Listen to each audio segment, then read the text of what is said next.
Hello. I'm Dan Lutz. Welcome to the latest of the broadcast to change the world. And today is going to be another interesting day, I'll tell you. This is going to be a little bit more Q leaning today.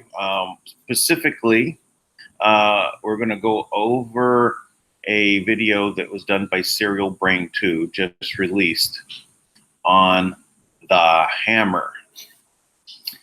So a little bit of a background. Last Christmas season, Q had put out some interesting information about an elevator that was done in one of Trump's hotels in Chicago.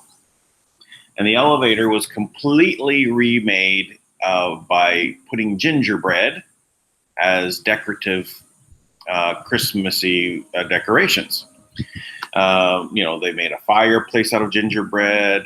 They put up all the stockings near the fire, and the stockings spelled out things. But there was more. A lot of puzzles. It wasn't just like a simple decorative. No, this was very intense. The number of things that were being revealed in this picture, all the way the secret societies are communicating in the world today, right? They lost their satellites, and how do they communicate? Through Twitter. And James Comey standing on a long road, looking down the path, or standing hovering above a sapling pine tree in the forest.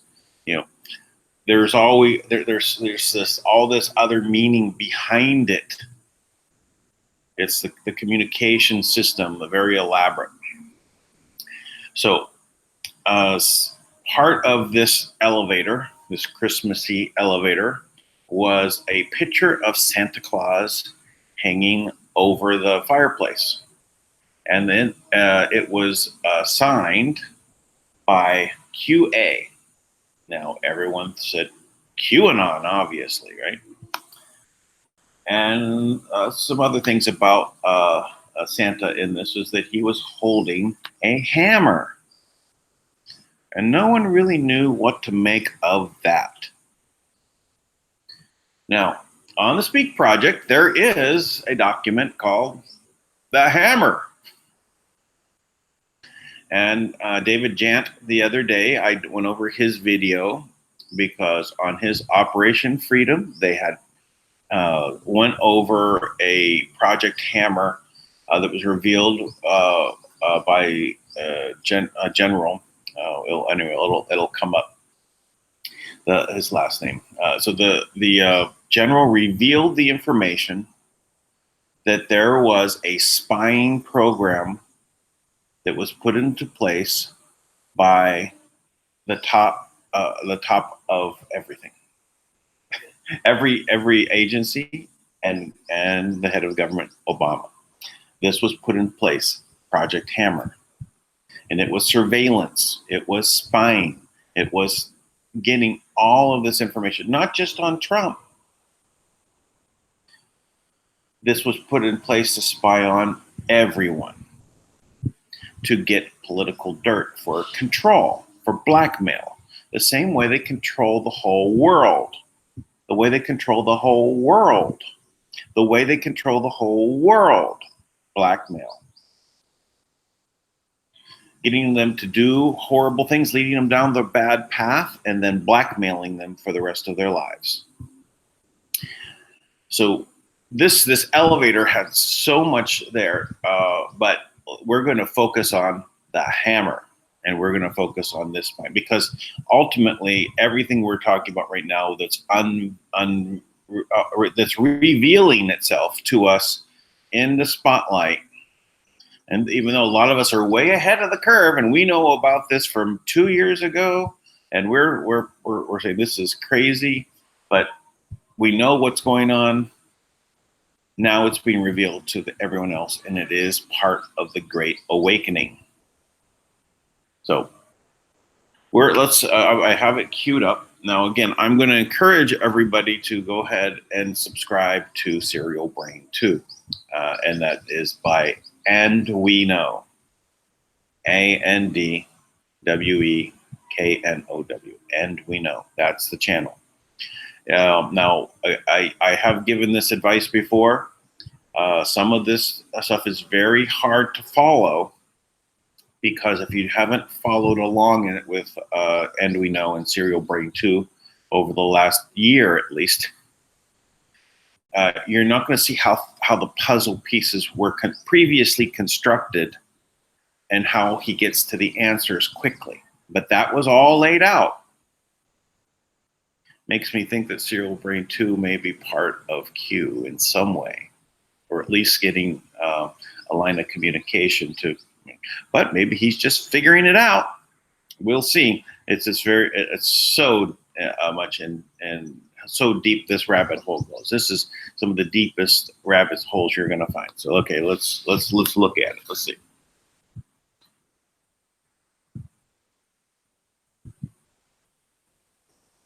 That folks are turning on each other in the deep state. It's wonderful. That light is shining and they're running. Speaking of lights, one of the best things you can invest for your home protection is a Patriot flashlight. This thing is amazing. You'll never waste money on batteries again. This survival tactical flashlight is solar powered, has LED high low beam lights, emergency strobe lights, compass, wire and rope cutter, emergency glass breaker hammer. Click that link below, patriotflashlight.com. Use promo code NO20 for 20% off. Get yours today. It is absolutely amazing. Now for SerialBrain2. The secret reason why Nadler wants Barr to break the law. Continuing this article, we are solving the May 9th, 2019 riddle. As usual, we will first gather all the pieces of the puzzle and assemble them at the end to extract the final decoded message. The President of the United States welcomes the Boston Red Sox. At 3:45 p.m., the President hosted the Boston Red Sox for their victory at the World Champion Series. A few hours prior to the event, the White House website misspelled Red Sox, wrote it Red Sox with CKS. And so one of the points to look at here is when you want to figure out the puzzle, you look for the corrections that were done by the White House on spelling something. Now, everyone knows how Red Sox is spelled in regards to the baseball team. No one's going to make the mistake and put the socks on your feet, right, as the correct thing. So is how you know that there is codes that are going to be embedded in what's going on here. Later corrected it. Some things never change. They still don't get it. Look at how the fake news, yet again, enjoy their ignorance. You know what's going on, right? Kudos to those who connected this to the mysterious red stocking in the Q2595 gingerbread riddle we solved last December. In this article and in this image, we found the letter for the red stocking was S equals 19. Not convinced this is what Trump was talking about with this White House typo? Then let's listen to his response earlier at the event on medical surprise billing when he's asked about the divisiveness shenanigans the Red Sox manager agitated on Puerto Rico to justify his absence. Thank you all very much.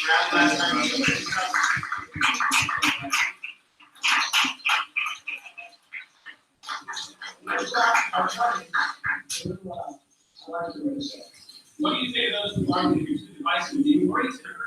That's interesting. Puerto Rico, just so you understand, we gave Puerto Rico $91 billion for the hurricane.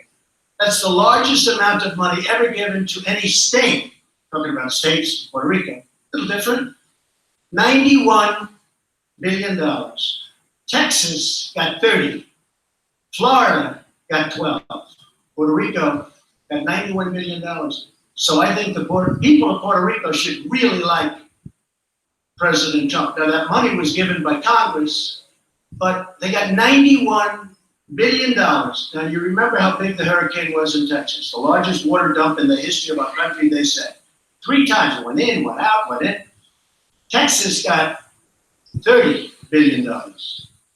Florida got actually anywhere between 9 and 12. Puerto Rico got $91 billion, and now the Democrats are trying to hold up the money from Georgia, from South Carolina, from Alabama to Florida. They're trying to hold it up. They're hurting Florida. They're holding, what they're doing to North Carolina, to Louisiana. They're trying to hold relief aid because Puerto Rico, which got 91 billion, have to love their president. They want to get Puerto Rico more money. So they're willing to sacrifice Georgia, Alabama, South Carolina, North Carolina, Florida, Louisiana, and other states. The Democrats are doing that. They are very divisive people. Thank you very much.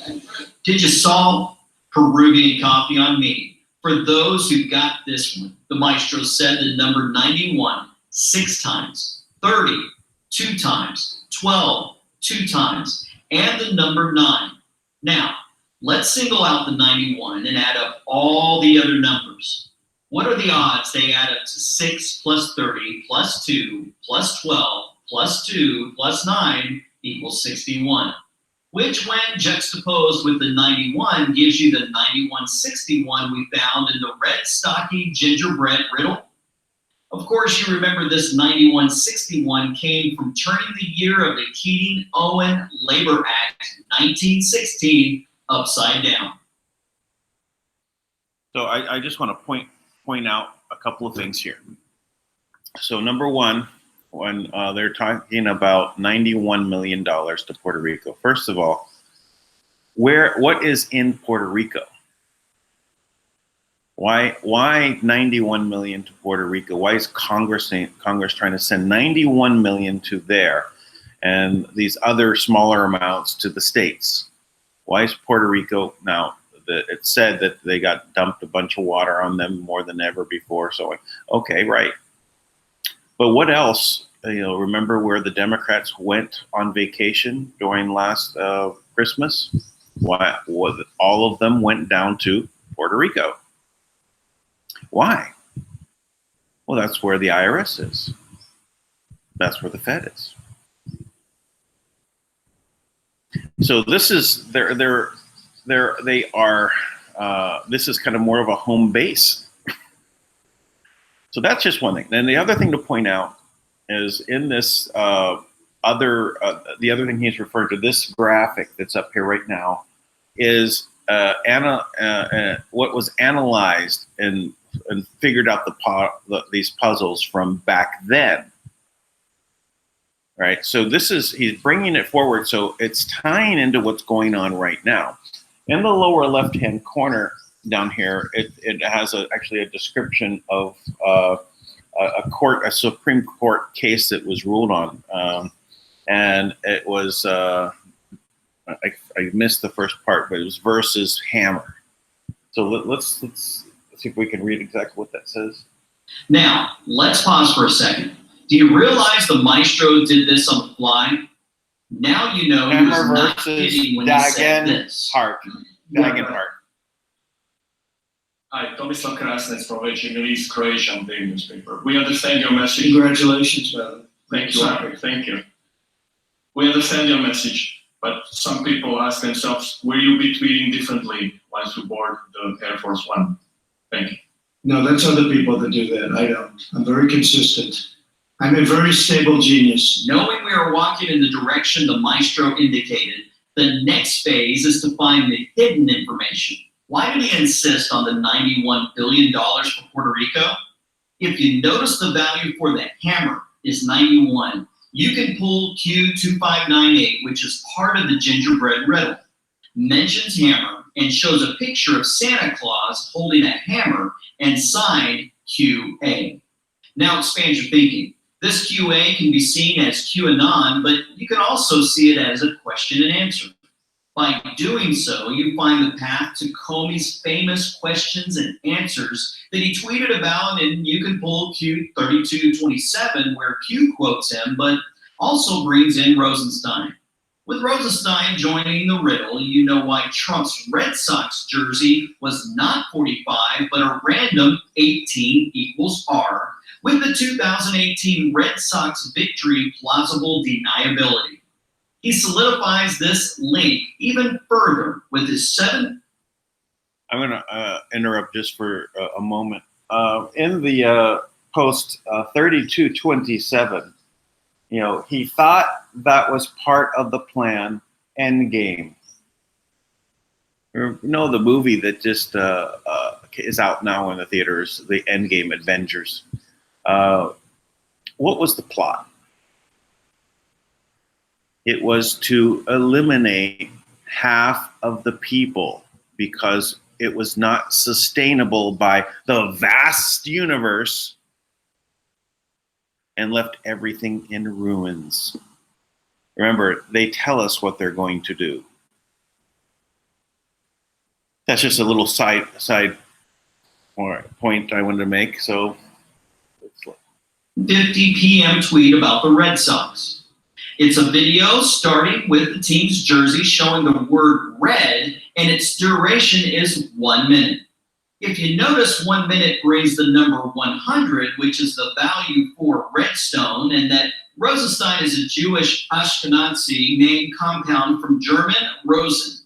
Rose plus Stein, stone. You have a clear and solid path from the tweet video to Rosenstein. Pretty cool, right? The hammer. Oh, now, in this context, what is the hammer?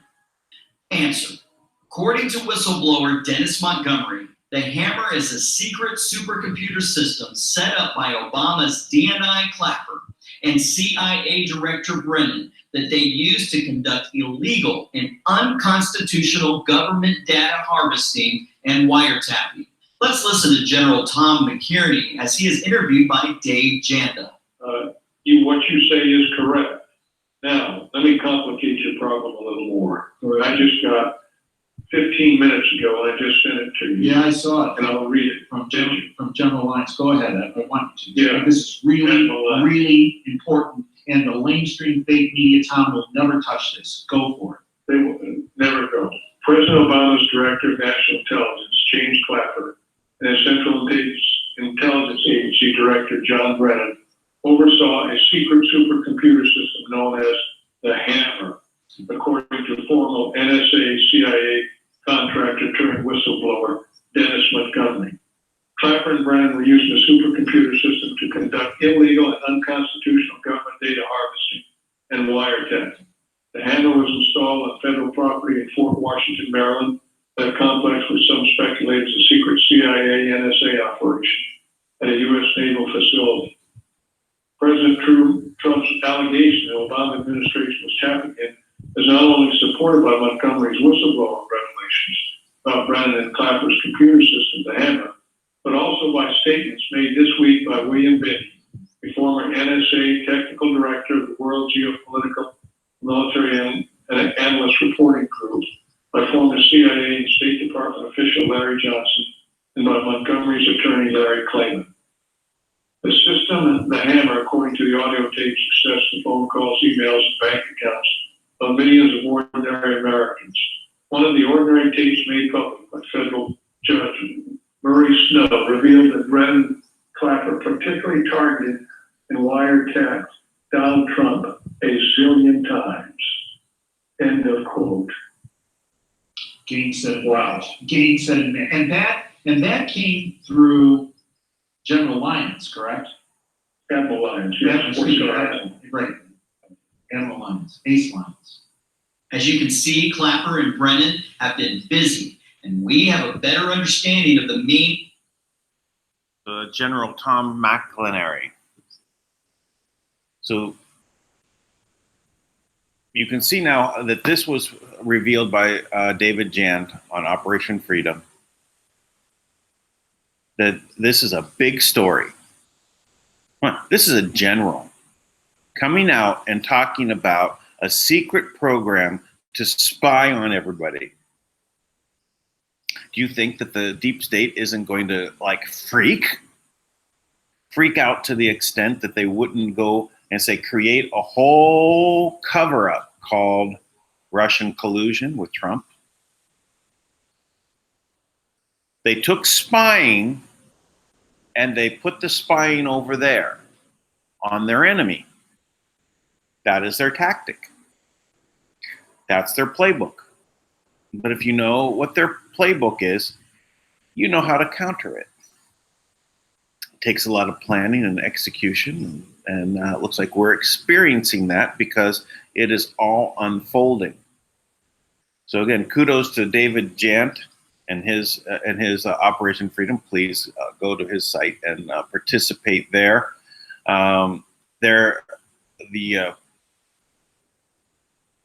The stuff that has been orchestrated to explain what this Project Hammer is, right? To protect what it is, because ultimately this is how they were going to control everybody. This is the system that was going to be able to blackmail everybody. From your tweets, from your text on your phones, to your emails, everything was coordinated and put in a way that they could use it to mine information against enemies. And then ultimately, through social media, get you to follow what they want. Complete mind control. You're not allowed to talk out against these things that they don't want you to talk about, right? They will silence you. That's what all these systems that are being put into place are designed to do, to censor the information so that there is no way to have a dissenting voice. And eventually, as we can see what they've been doing with, say, Alex Jones's platform, whether it is controlled opposition, it is the test to show if the canary in the mine dies or not. So they deplatformed him, not just from social media, please understand. They were also removing his money. They were taking the credit card processors and having them dump him. So he had to basically go to the next step, go to the next step, go to the next step, get out of there. Now, keep in mind, controlled opposition. He's also now moved over to Telegram. All right, where does he need to go? Telegram, right? Now, yesterday we covered why Telegram is safe, why it is a secure platform, and I do believe this is the case. Open source is open source, so you're allowed to look at how it functions. So this direction of going after the money also means that you won't be able to buy or sell unless you have the mark of compliance. If you're not thinking correctly, third eye on your forehead, if you don't have the mark on your forehead, you're not thinking correctly, you will not be able to buy or sell because they remove the electronic means from your ability to do so. Listen, I'm all for the cryptocurrency technology, but I'm not for removing paper. I'm not for removing it could be coin, doesn't have to be paper, but something physical that's outside of the network of bits and bytes. That should always be there. Number one, if there was, let's say a solar flare that wiped out everything. Yeah, many people still alive, and maybe it killed a bunch of people, but at the same time, we're all able to get back up and start our farming again and everything. But we have no electronics. Back to Fight Club, remember that movie? They wiped out all of that data. That actually had a big effect in the world. They actually realized that they needed to store their data in multiple places.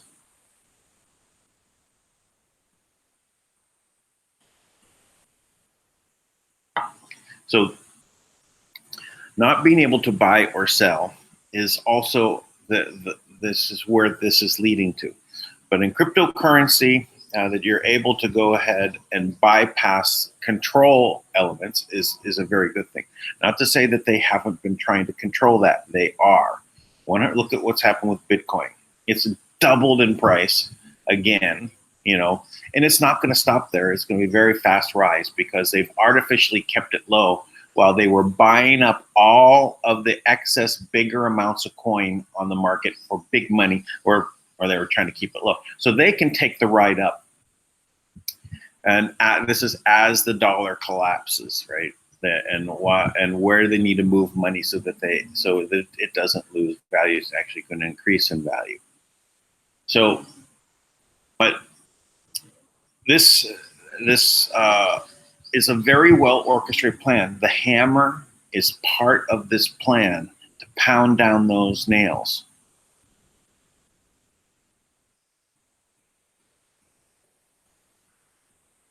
So I think in China there's some kind of saying that goes like the nail that sticks up gets pounded down. Well, they want to pound us down so that we don't have a voice. We don't get to say what we want and react. That timeline is over with. We have stood up. We have changed things. We are moving. We just have to wake up everyone else along the way to where we're going. And we have to be very focused on how that's going to look. We have to be talking about these, how do you create business that's in a different model?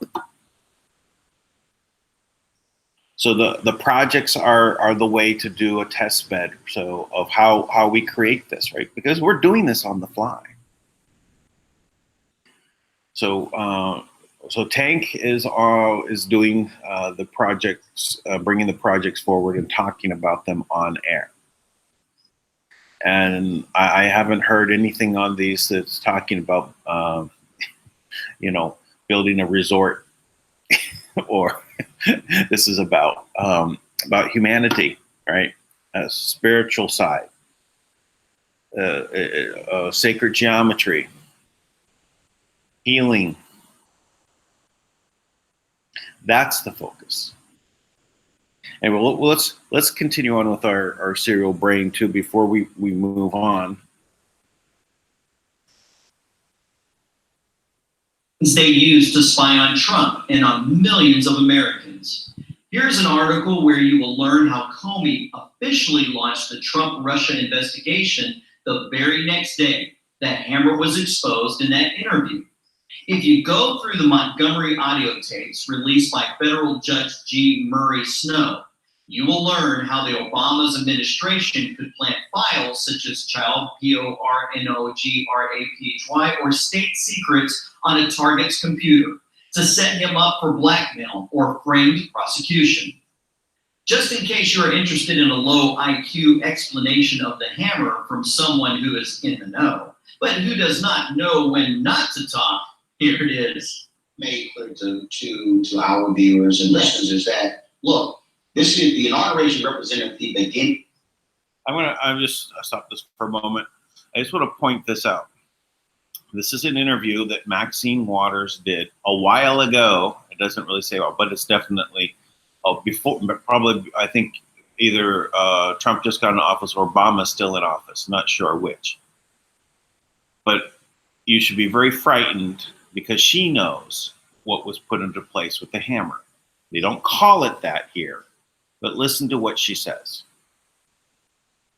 Of his second term. Yes. But it also represented the countdown of the end of his presidency. That's right. And the reality is, like anything else, you better get what you can while he's there, because look, come 2016, that's it. Well, you know, I don't know. And I think some people are missing something here. The president has put in place an organization that contains a kind of database that no one has ever seen before in life.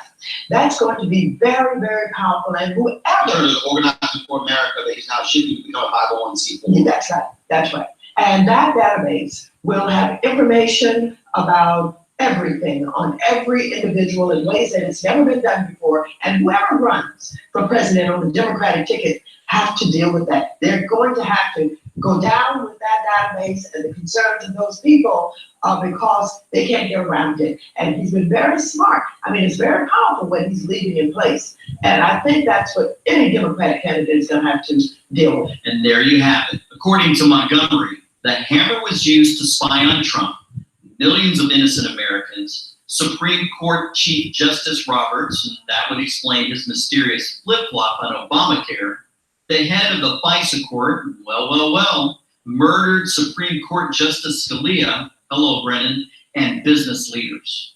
From Q1337 and Q1103, we already know China, or whoever pays, is spying on every American on social media through a central algorithm.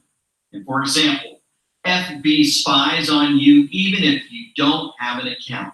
Yes, if their services are free, you are the product. And if you are the product, big tech makes sure they can access their product, whatever you choose to do. That's how big tech gets its cut from illegal surveillance. How about politicians? Obama, HRC, Clapper, and Brennan figured that in addition to the Five Eye loopholes they were already having fun with, they had to set up their own illegal surveillance capabilities with the hammer and rule America through blackmail and framed prosecution for the next 91,000 years. And of course, who controls these two groups? Yes, the family-wide cabal. They are the politician and big tech puppet masters, creators of fake politicians and fake billionaires, hiding in the shadows and enslaving us from the top of the food chain with their bogus money, their fake news, and global special interests. My friends? So, a couple of things there. For the next 91,000 years, do you think that they have plans that just came about? Or do you think that they're thinking about things in a much different way, generationally, by millennium? The plans that we've been working through have been in place, could be hundreds of thousands of years already.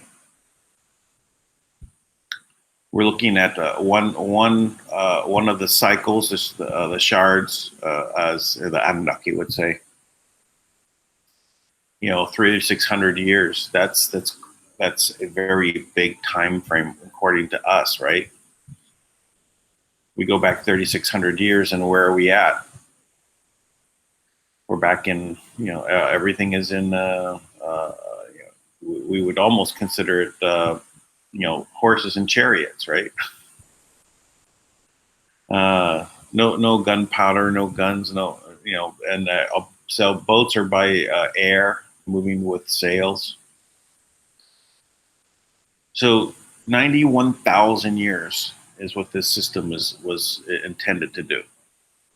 Now that might be a stretch, about what was coming out of these, the decoding that's going on. Well, you want to look at what Maxine Waters was saying. And she's a Democrat. Only the Democrats would have access to this, right? Or at least the ones that are on board, part of their cabal. One of the other things I'd like to point out is when they talk about the why in cabal. There's just a theory that I have, is because everything is symbolic for them. So what is the symbol? It's like a V with a tail, right? It's a Y. Could that V also be an upside down pyramid? And that little leg of the Y be the connection to the top of the pyramid of the financial structure? Meaning that everything flows up to that point and then goes up to this other organization that's above. There is an above organization. There is organizing throughout the galaxy. So this is something is a big leap for a lot of people to think about. But this why really, now there's other SerialBrain2 that talk about the why. They don't go into what I just expressed. This actually came from information I obtained when I was going through things in Lao at Swisindo, and some information that was revealed to me back then about the structure above. So again, the pyramid being the base financial system that we are all caught in, right? That we're all dealing with. So Maxine Waters talking about this system that is everyone is going to have to deal with afterwards, after he leaves. So that's what Obama's mission was, to put this in place, so that Hillary breaks down the rest of all of society, and the UN has taken over and moved throughout and removed all the guns, and everyone's in re-education camps.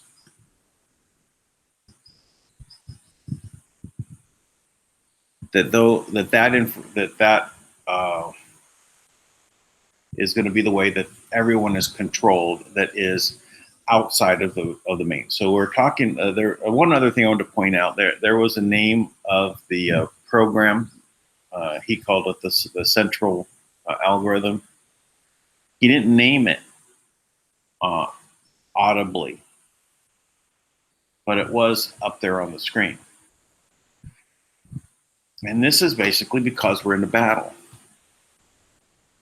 The part of this is the artificial intellect that is looking at everything that is put out there. And you have to be smarter than it. And it's a good idea to practice that. We can flip names on the fly. And maybe we lose some people along the way and we talk about things, but they catch on. And then we get very adept at flipping out the names to mean something else, be creative in how we express those things. So this is a battle. This is part of the front in waking up everyone. But we know that one of the weapons that they had in their arsenal is the hammer. They don't have that anymore. They don't have the satellites. So this is very good, position, right? This is something that we're on the right track to get away from what they're not going to stop. They're not going to say, you got us, oh well, we give up. Never is going to happen. It will be like pulling them right out of the body as a parasite. They will fight all along the way. They'll be snapping, and you got to get rid of it. That's it. You have to exercise the entire whole evil empire. You have to remove it. And then while we're doing this, we're building the new world, and that's what we are all about right now. Let's continue. We've got a little more to go. We dodged a huge bullet. If the witch had entered the White House after Hussein, it would have been the end. Q855. The depths of their treason is unimaginable. Pure evil. Hell on earth. HRC victory. Q. Now is a good time to rewatch this. The link for that tremendous video is in the description box below. Q1834. They never thought she would lose. Now they all lose. Q+. Let's continue to identify the other clues the maestro gave us during this Red Sox event. Watch until the Swing end. for the fences and race to home plate. Baseball is truly America's pastime. I love it. I don't know. I guess everyone out there loves it. You wouldn't be here if you didn't, but I love it. It's a special game, a special sport. I played at a slightly different level. It's called on high school, a little different level. But every spring I loved it. The smell in the air, right? Does that make sense? The smell in the air, right? It's an amazing feeling. Through every pitch, inning, game, and series, The 2018 Red Sox never gave up and never backed down. You always played like champions. This is a great champion right here, too. This is some champion. I want to congratulate you all on your spectacular victory. And I just want to have Chris Sale and J.D. Martinez, two outstanding players and athletes and people, come up and say a few words. And then after that, I'm going to take, unless the team doesn't want to do it, you know, they never get to see the Lincoln bedroom. It's like sort of, you're not supposed to be showing it.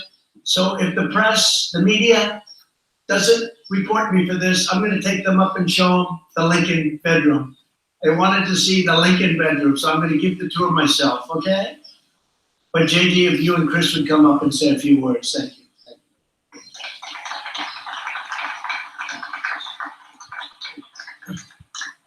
Well, Mr. President, on behalf of the Boston Red Sox organization, we'd like to thank you for having us here to celebrate our 2018 World Series championship team.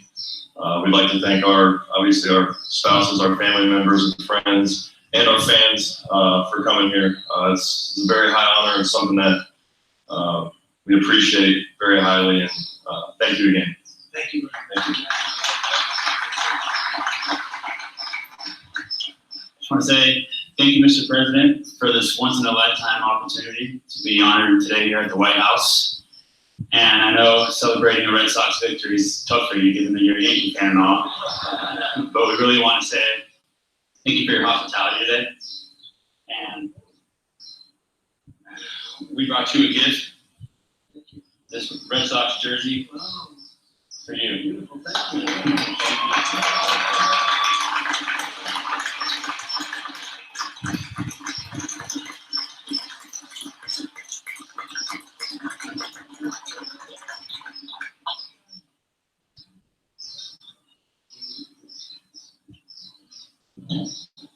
Well, once again, I want to congratulate this group of men and women who put together the best Red Sox team in history last year. Thank you. But of course, we would not have been successful over the years in winning these titles without the fans of the Red Sox, who are global. We often hear and see servicemen who are serving across the world, who are tuning into Red Sox games, and it's a truly remarkable phenomenon around the world and throughout the United States, that how loyal and how committed Red Sox fans are, and they're the reason that we have the resources to be successful. And thank you, Mr. President, for this honor today. It really is an honor, and thank you.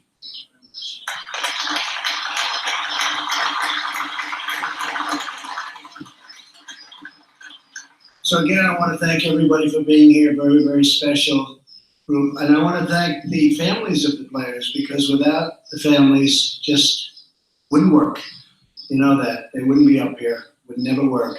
Thank you all for being here. It's a tremendous honor to have you in the White House. And we're going to look at the Lincoln bedroom. Thank you. Who saw the smell in the air? You caught the value for smell is 61, which is the value for QAnon, right? The maestro was essentially saying, QAnon is in the air. You better pay attention. We are entering the coded comms area. Did you catch the message? He referred to the Lincoln bedroom 3 times and ended the event with one last mention. Big load of Peruvian coffee for those who saw. He was talking about the clown black ops sleeper cells. Explanation: 3 stands for C and 1 for A. C_A, the clowns. Then I told you in this post and this image that Comey used Abraham Lincoln as code to activate his sleeper cells through his tweets. Comey is confirmed in the riddle, and his C_A sleeper cells are pulled in. Final message from this Red Sox event. It started at 3:45 p.m. We gather all the Q drops with the plus negative 1200 rule. We get this image and discover that the 2 traitors within Trump's cabinet who were ready to support Rosenstein's 25th Amendment effort belong with Anderson Cooper to the same sick cult club. Makes sense, right? Solidarity or blackmail. The conclusion to this May 2019 riddle will be released soon. It will include the Decoded Pieces Secret Society's Angry Democrat Code, surprise legal billing, and the Mueller situation, finishing off with Nadler. Stay tuned for that. Q. Sorry. 1, 2, 2, 3. They think they are clever. Q.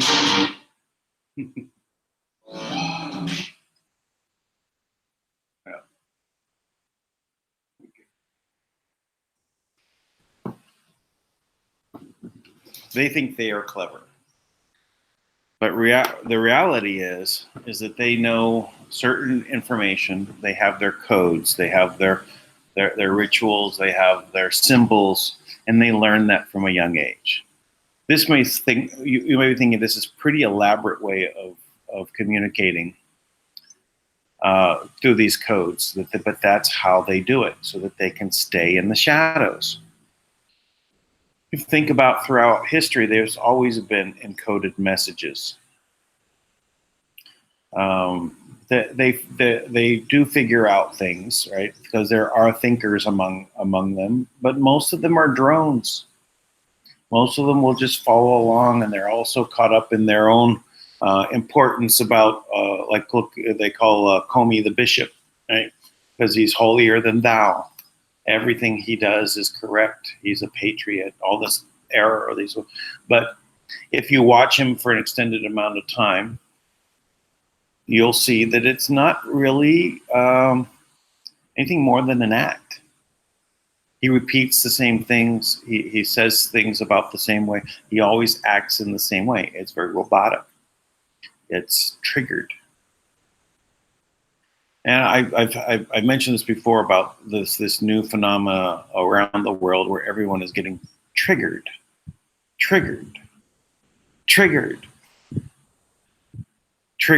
is something that happens in programming.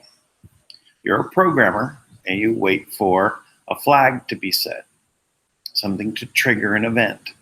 If this, then that. If these things occur, then you will do those things over there. This and that.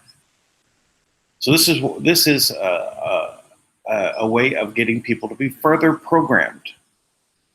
If this happens, you will, without thinking for yourself, be triggered to go and act like a mob. This is unacceptable. We have to rise up against it. What is the reason? I'm triggered.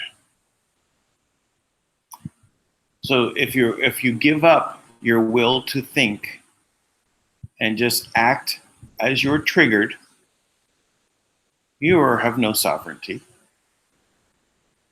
You're nothing more than a robot. This is all about training to be the Borg. Cybernetic implants. Already starting with the chips, right? Oh, I want my chip to do more.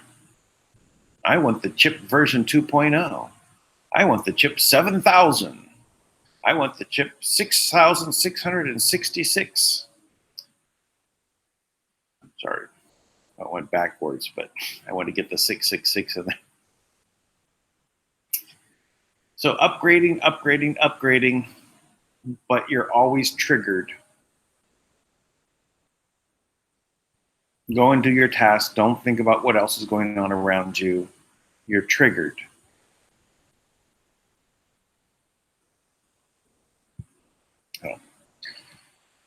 So if part of that triggering is if you are thinking inappropriately, not politically correct, your thoughts are not appropriate, there will be triggers against you until you comply.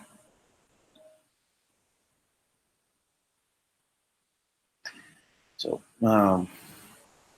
one of those things that we really have to do is think about the things that are happening to us and analyze them as they happen, and don't get triggered. Be thoughtful.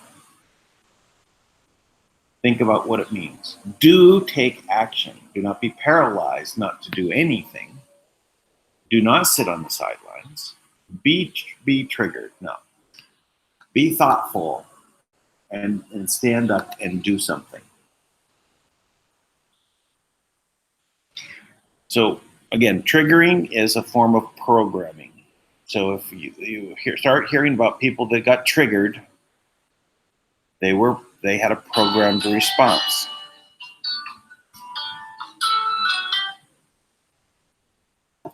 Sorry, there's someone contacting me. Yeah, so they may be fairly persistent.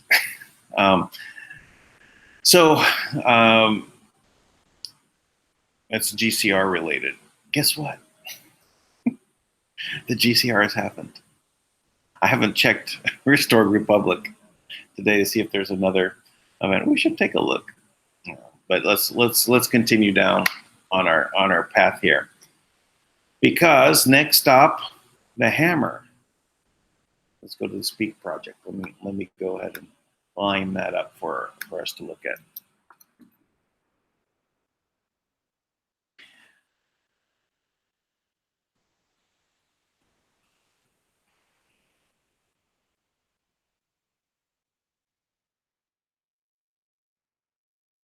Okay, let me go back and share my screen.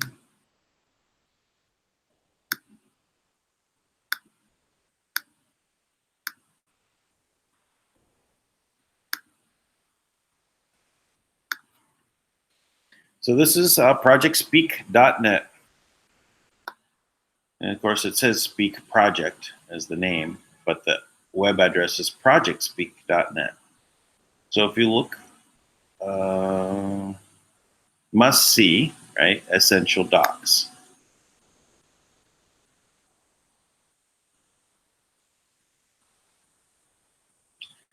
Now, I'm going to point out one thing just because it was that came to mind. I had some other people asking me about this right here, Manna World Holding Trust Allied Parties Treaty between the independent sovereign nations of the Manna World Holding Trust in the Kingdom of Manna.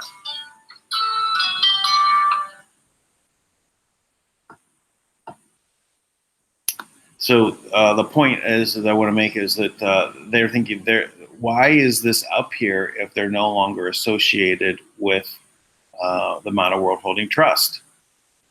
Now this is more of a history, right? And there should be something here that really points this out, that these are older documents and they are no longer associated with the Manna World Holding Trust.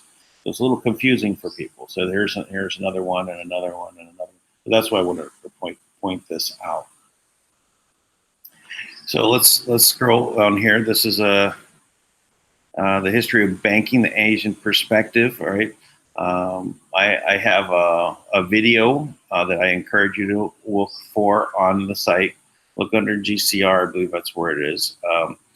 But look just on my channel, look under History of Banking. I have a walkthrough presentation. There's 2 parts. Each is about 45 minutes. When I thought an hour and a half was too long.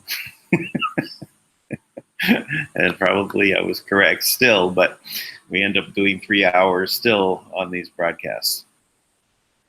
So this gives you some background to what happened in the history, and it talks about more about the plan of the Illuminati.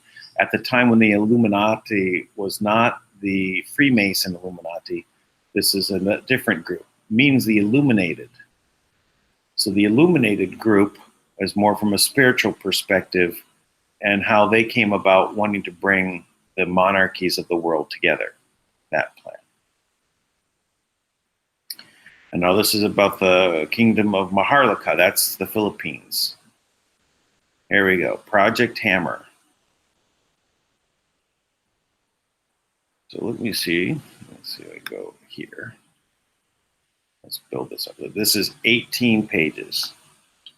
So I think it is very good for us to actually go through this, because this is so important to see what the background is. Now I've scanned through this document, but I did not read it in depth. So we're going to go through this. So it's going to take a little bit of time, and if Tank comes in, we can set it aside and come back to it.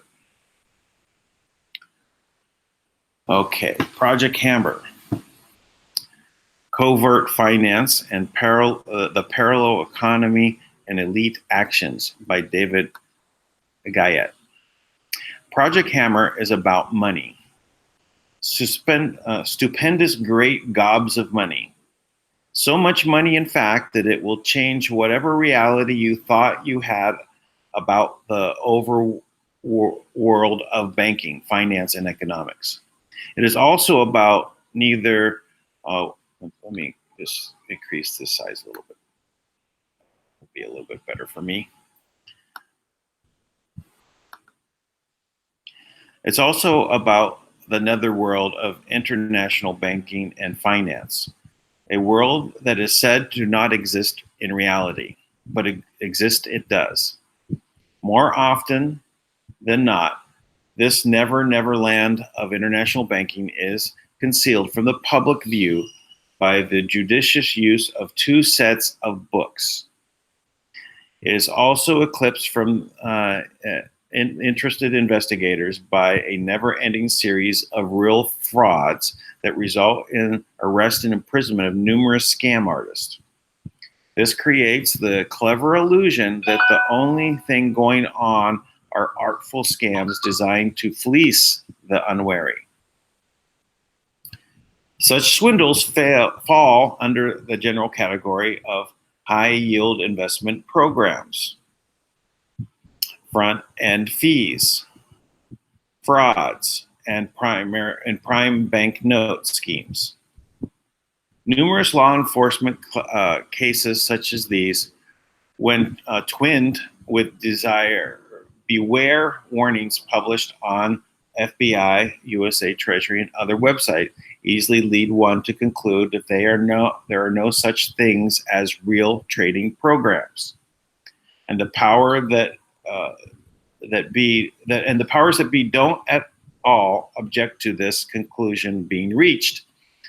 It is the old case of hiding trees in a forest. A key point to keep to fore is in what follows is the trading programs operate off ledger. That is to say, the banks and central banks that operate them run 2 sets of books, one set for the public scrutiny and the other set for the private viewing only. Another fact to bear in mind is that the authorized programs generate quite spectacular profits for very little. In fact, minuscule risk, and those that are invited to participate as funders accumulate capital in a shockingly rapid rate.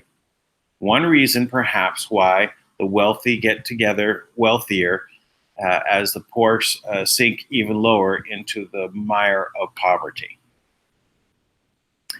The financial, banking, and economic shadow world in which Project Hammer lived breathed and manufactured money out of thin air is the dirty little secret of the Western economy. It is a form of money creation that is effectively unchallenged by any form of oversight or accountability as we understand it. Hammer and numerous other transactions like it are based on what are known as collateral trading programs, although many other descriptive names and terms also are used. The reason for such programs is to create vast pools of ready money that are earmarked for use in sanctioned/authorized operations and projects. On the plus side, many beneficial projects throughout the world get funded as a result of program trading. On the negative side, there are more shadowy projects. Included the latter category are certain black operations. The amalgamated pool of funds created and now held in dormant, orphaned bank accounts run into trillions of dollars, according to insiders. At the low end of estimates, there is believed to be enough to pay off the U.S. national debt plus some change. At the higher end, estimates range up to the hundreds of trillions. I have been repeatedly told, almost matter-of-factly, that the higher estimates are closer to the truth. I simply don't know how big the sum amounts, but I can document 12 trillion.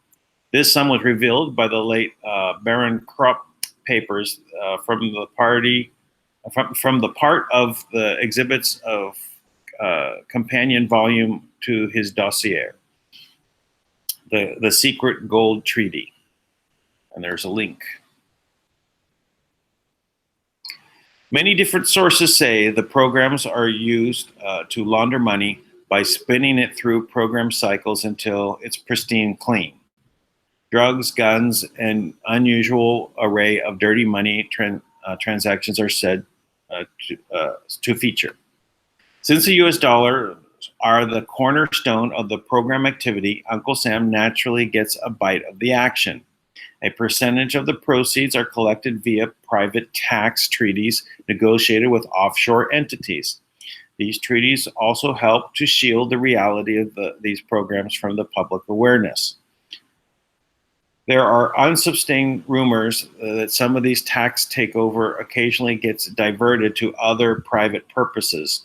It is an allegation that is impossible to stand up. However, London and Zurich are the key centers for program activities, although transactions are usually booked through offshore entities. London and Zurich are also good gold centers, and more than one credible source confirms that black gold form an important part of program trading activities. Oh, I see. They're calling it black gold from it because it's for that black purposes. There are also good reasons to suppose that part of Uncle Sam's share of trading profits are credited to the Exchange Stabilization Fund. Here, it is pooled with other funds and used to store up the American economy by, amongst the other maneuvers, manipulating the gold price to keep it below a predetermined price. Trading programs are the preserve of many governments. Their treasury departments and top international banks, which they are naturally have the necessary mechanisms to enable trading to take place efficiently and secretly. Banks from G7 nations dominate. It follows, therefore, that the number of problems occur as consequence of the multi-jurisdictional nature of supervision. And although safeguards are in place to ensure that the clean money is fed into the system, this doesn't always happen.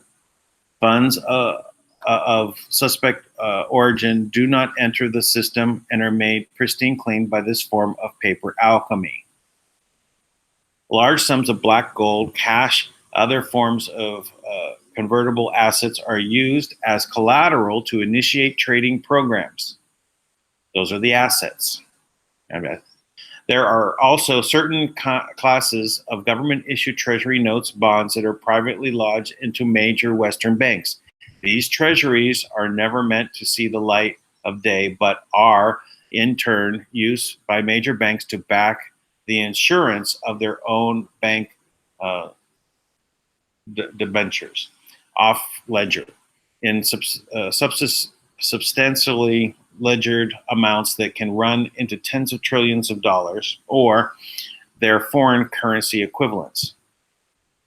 In turn, the bank paper is traded in a pre-arranged buy-sell transactions at deep discounts, cents on the dollar, of the face value of the issued bank debentures.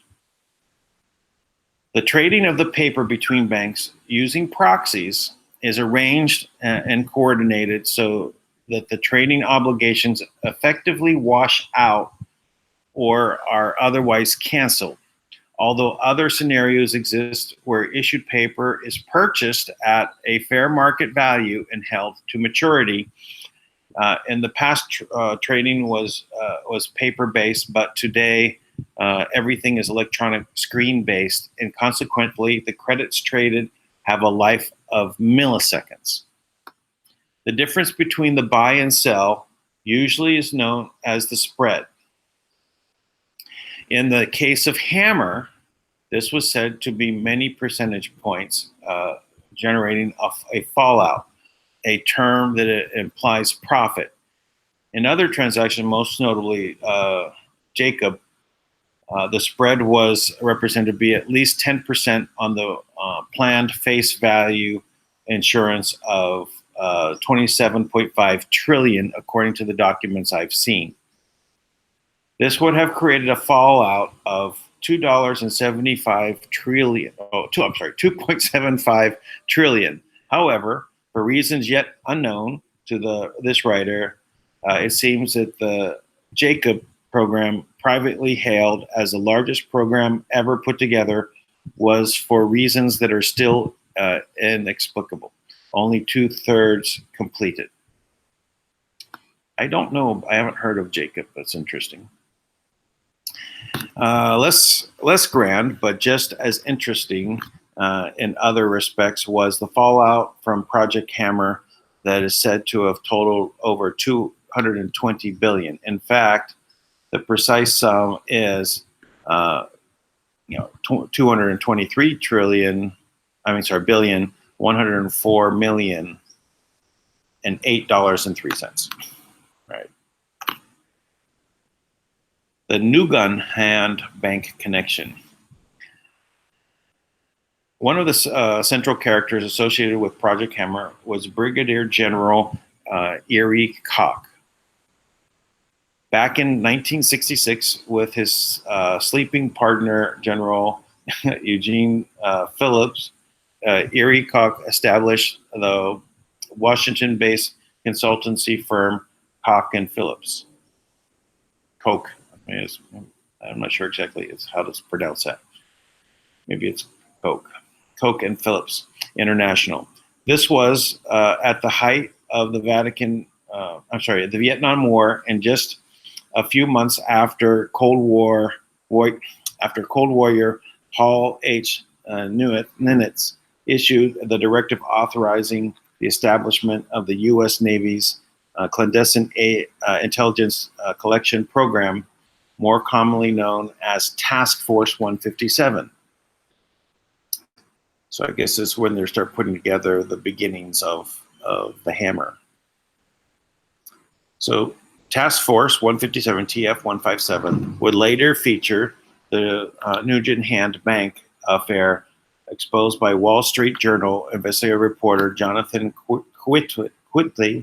Whitney in his book, The Crimes of Patriots. Task Force 157 came to an end, and the internet and the instruction of the Admiral Bobby Ray Inman, once he discovered the full involvement of the rogue CIA agent Edwin Wilson in the task force. Wilson was responsible for so much intrigue and illegality that one could shake a stick at it. He was eventually arrested, tried, and imprisoned, where his remains to this day fighting for release. Many now believe that he was working on orders from the president, for orders from above, but deniable Rowe was cynically sacrificed to save the more prominent players. During his investigation, Jonathan Whitney learned of General Erie Koch ran Nugent Hand's Bank's Washington office. Koch's partner, General Phillips, denied this, saying that he had merely rented office space to the Nugent Hands Inc. Hawaiian president. Oh, it's the Hawaiian president. I got it. General Edwin Black, a former OSS/CIA and senior military officer.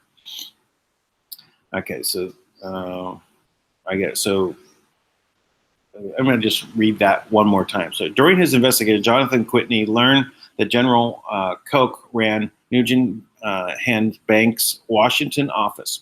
Koch's partner, General Phillips, denied the, saying that they had merely rented office space to Nugent Hands Inc.'s Hawaiian's president, General Edward Black, a former OSS CIA and senior military officer. This proved to be untrue, however. Whitney learned that the papers filed with the U.S. Treasury listed General Koch as a person in charge of Nugent Bank's Washington office. Koch claimed that someone else must have filed these papers without his knowledge or consent. In April 2000, Koch gave a deposition running into 67 pages concerning his knowledge and involvement in Project Hammer. 10 days later, he died from pancreatic cancer.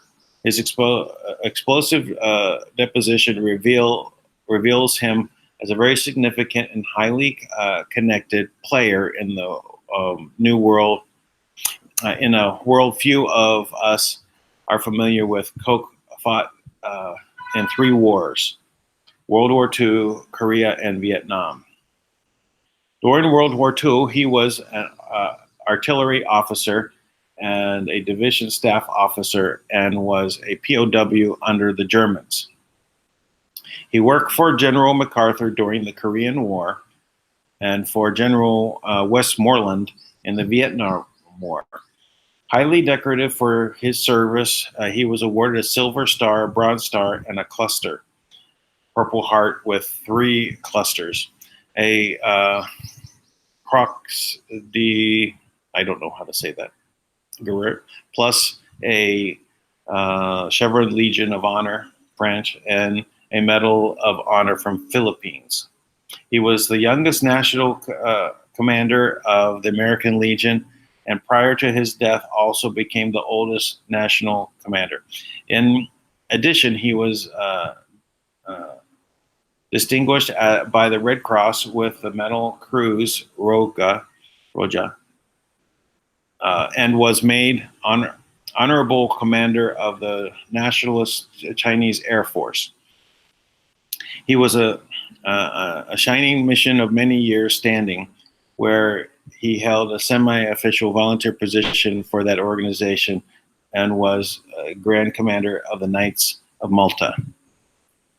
The secretive Vatican order that boasts numerous members to serve or they closely affiliated with Western intelligence and military services. Intriguingly, he claimed to have been first Protestant in 1,200 years to be honored. In 1959, again in 1960, he was a member of the U.S. delegation to the General Assembly for the United Nations, holding the rank and pay grade of ambassador. After that, he was the first full-time U.S. alternative executive director of the World Bank, a position he held for 4 years from 1961 to 1964. Pressed about this in more detail, Koch responded saying, "At that time, I owned 28% of the stock. Of course, I had all kinds of people in the Treasury tell me what to do. Don't get me wrong, I made all the decisions, but I was the executor. I was the delivery." He also confirmed that he had worked for every U.S. president, from Truman to date. At some stage of the game, I worked for all of them. I have to admit that some of them were very minor cores and others were important.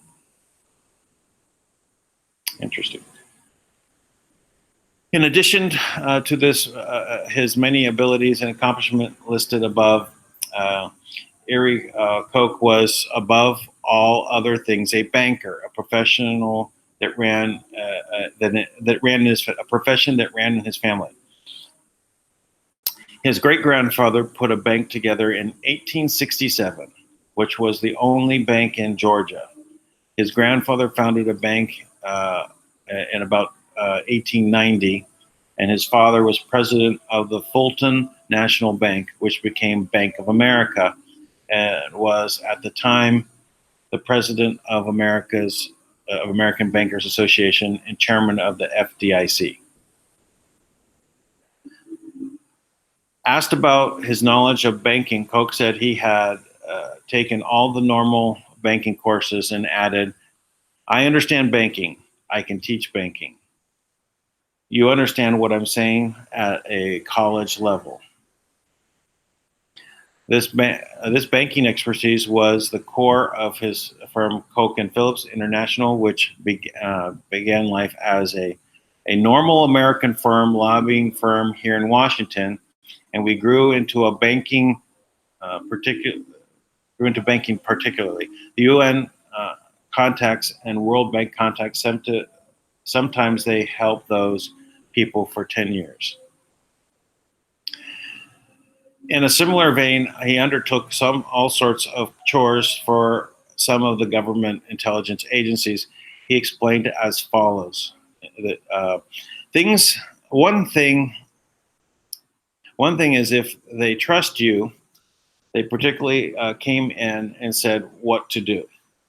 I mean, they didn't argue with. You didn't argue with them. You sort of proceeded with the program and gave them a few choices, of course. But they, particularly, always followed what we did. I was administrator, arbiter. I was the moderator, bringing people together. Asked if that experience would be true in financial and banking world in particular, Koch replied, "Oh yes, I have been able to close to things for other people can't close." You're able to close things that other people can't close. My eyes are getting blurry, so excuse me. Let's rub my eyes here for a moment. Okay.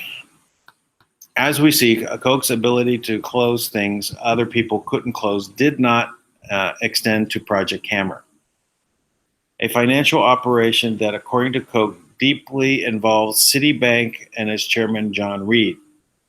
Koch said that he could get to see any president without any trouble, but complained that he could not get to meet John Reed. Having briefly examined General Koch's background and vitae, let's now return to that suspended sum of black money mentioned earlier.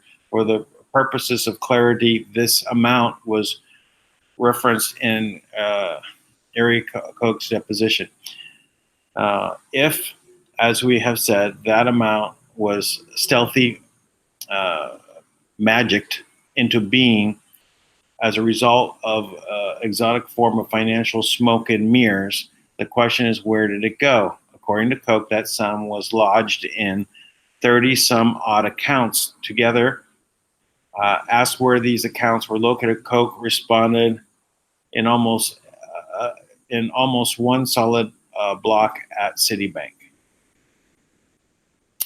General Koch's questioner, a Washington attorney, then asked, would they have been in control of Mr. Reed, meaning the Citibank CEO and chairman, John Reed? Koch responded as follows: probably not, all because there were so many different participants involved and in different locations and countries that would say no, he did not have complete control, but everyone recognized it wouldn't be settled until it got to him.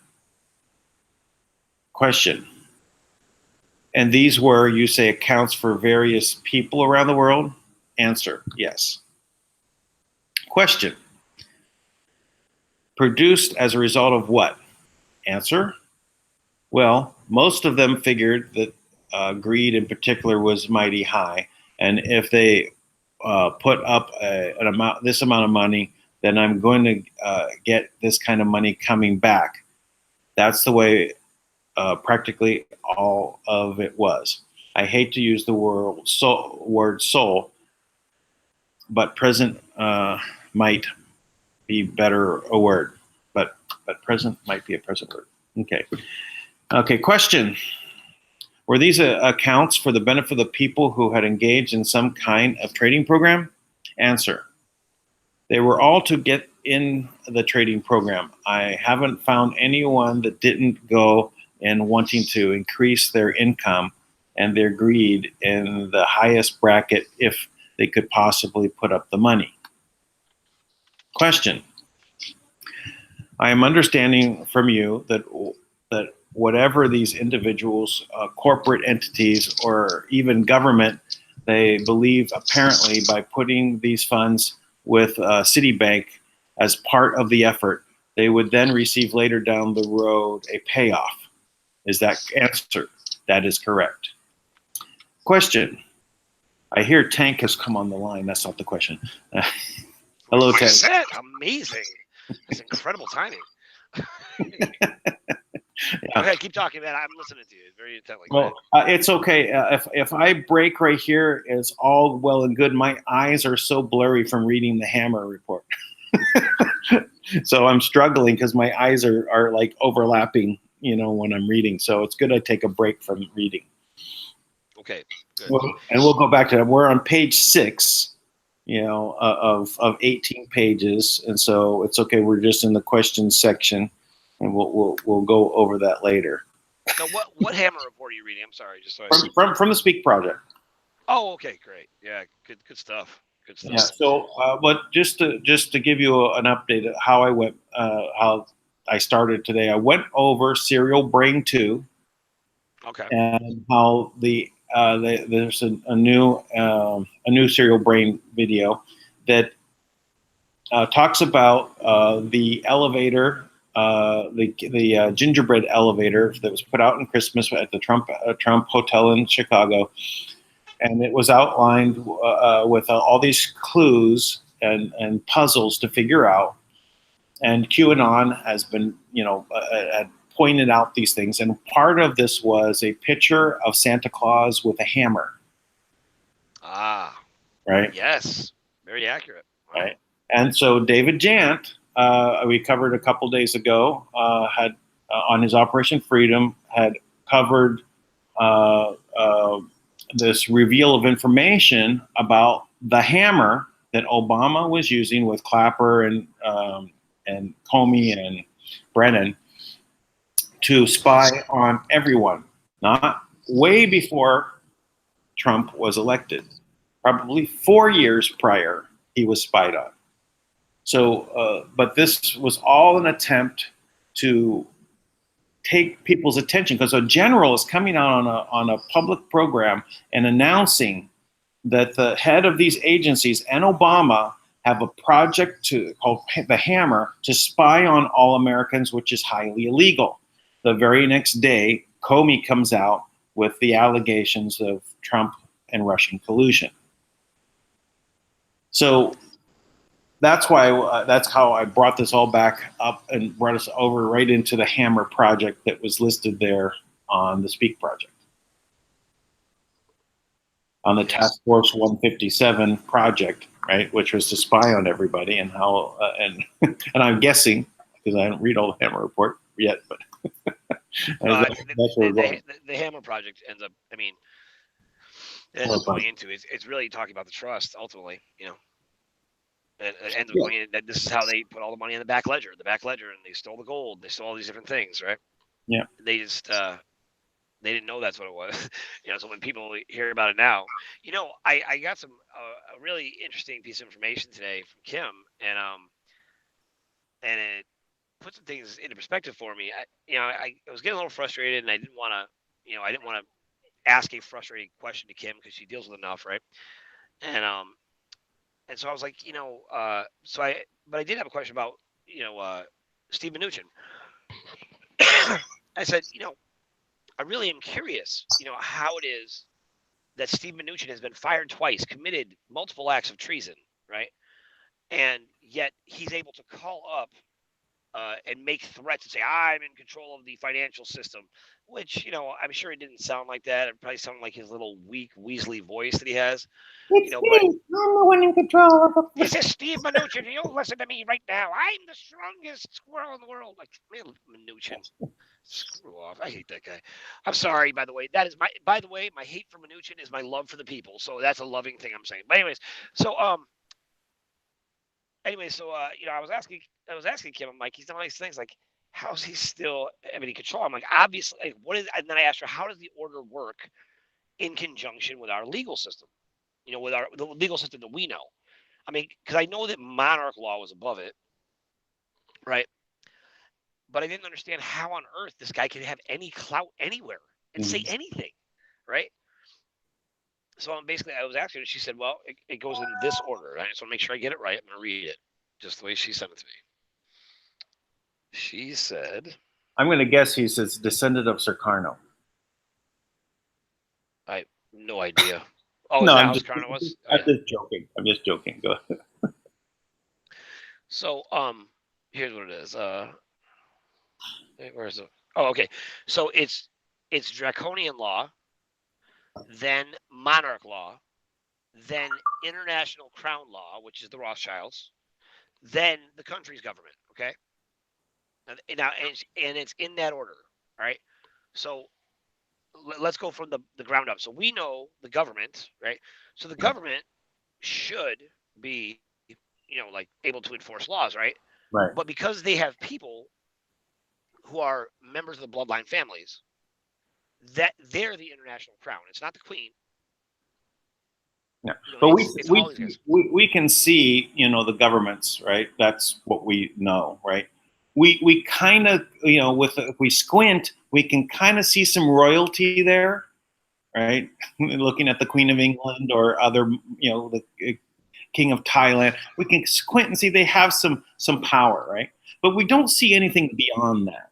We don't see the crown, right? We don't see that at all, right? Okay, but here, this is a really important revelation, right? Because I want people to realize this, and I mean everybody. So look, so you go from the bottom is the government we know, right? Then above that has been the international crown, which only has power. It only has power because they were given a sub-sovereign status by Marduk previously. So they all had a sub-sovereign status, but they thought they were sovereign, which means they were the crown, they were the royals, and they thought that made them royals because they were descendants from the Draconians, because they were half-breeds, like half human, half lizard, mongoose, rabbit, or whatever, right? And so because of that, they still hold that position in the world because the whole world governments have always known them to be above them. And they've always thought they were the top of the ladder, right? Now, here's the reality, though. Their sub-sovereign status has been rescinded by Kim. She's taken it all away. So every one of these individuals who thinks they are sovereign and holding that over people, and you have to abide by their laws because they work with absolute power, and every one of them is under the same slave law we are. Because the government's is just slave law. But guess what? So was the crown. That was slave law too. Now, above that was monarch law. Now, so the sole monarch was Marduk, and now it's Kim. Now, that would be the highest existing law on the planet because all of the Draconians who were on the planet are all dead. And including, and not limited to, what Thomas Williams was talking about is that Anu came back recently and was trying to make a claim that he owned the earth. And so Kim, to the cheers of the 37 other galactic races on the planet, made a case for why we are free and we are the caretakers of the planet and the planet belongs to us. And then Thomas proceeded to make threats, and then it got a little bit out of my league from that point because I'm not sure exactly. Anu is supposed to be this very powerful being who liked to be worshipped, right? Because these were the different ones who thought they were gods. But I will say this too, that there was something about Anu that I felt, you know, that there was something that he had taken from all of us. He had taken some part of us that allowed us to all think that we were subject to that. Because Anu goes back to Jehovah, and I'm not sure which one it is, if it's Jehovah or Yahweh, or I don't know if those are Enlil. I mean, I don't know. But I know it goes back to the Anunnaki, and Anu, you know, is a galactic. He's a galactic, and he's no greater than any of you or me at all. He's just more conscious of who he is. Right? Now, if we could be able to wake up and be conscious. Remember that film Mars Attacks? Right, kind Yes. of comedy, right? And they're they talk like quacking ducks. So Yeah, I've seen that movie. those are galactics. So All you right. want to say with where you fit, and things, that there's just a different living being, and living beings have infinite value, and that's where we have to really just look at it from that point of view on an equal basis. Of course, they're whether they're thinking that that we're equal to them is a different story, right? Yeah. But we have to understand that we are not even superior to them. We may have within our own perspective, our own morality, that we'll have a superior morality in the way we look at things. A superior ethics in the way we deal with one another when we're being ethical, that is, within our social environment that we put out there. But we have to recognize that we are on the same level. We shouldn't be bowing down to any other galactic, anyone. We have to come together, respect everyone in humankind, and in galactic kind.